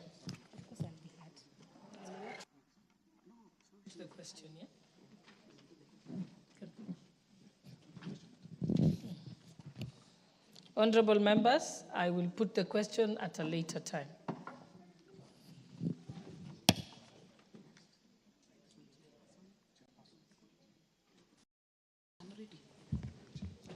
Honorable Speaker, I beg to report that the Committee of the Whole House has considered the Persons with Disabilities Bill, Senate Bill number 7 of 2023, and approved the same with amendments.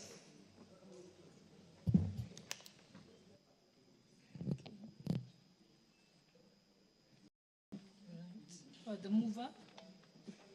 Thank you. Honorable Speaker, I beg to move that this House do agree with the report of the Committee of the Whole House on its consideration of the Persons with Disability Bill, Senate Bill number 7 of 2023. I also request Honorable Nyikal to second the motion. I second.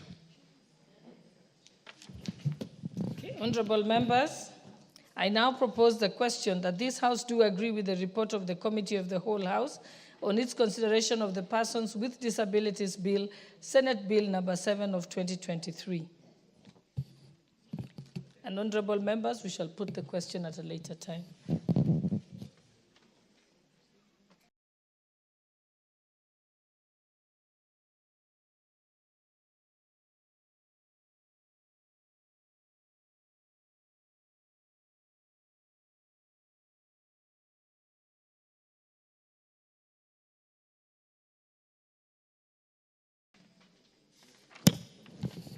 Honorable members, and the time being 12:53, the House stands adjourned until today at 2:30 p.m.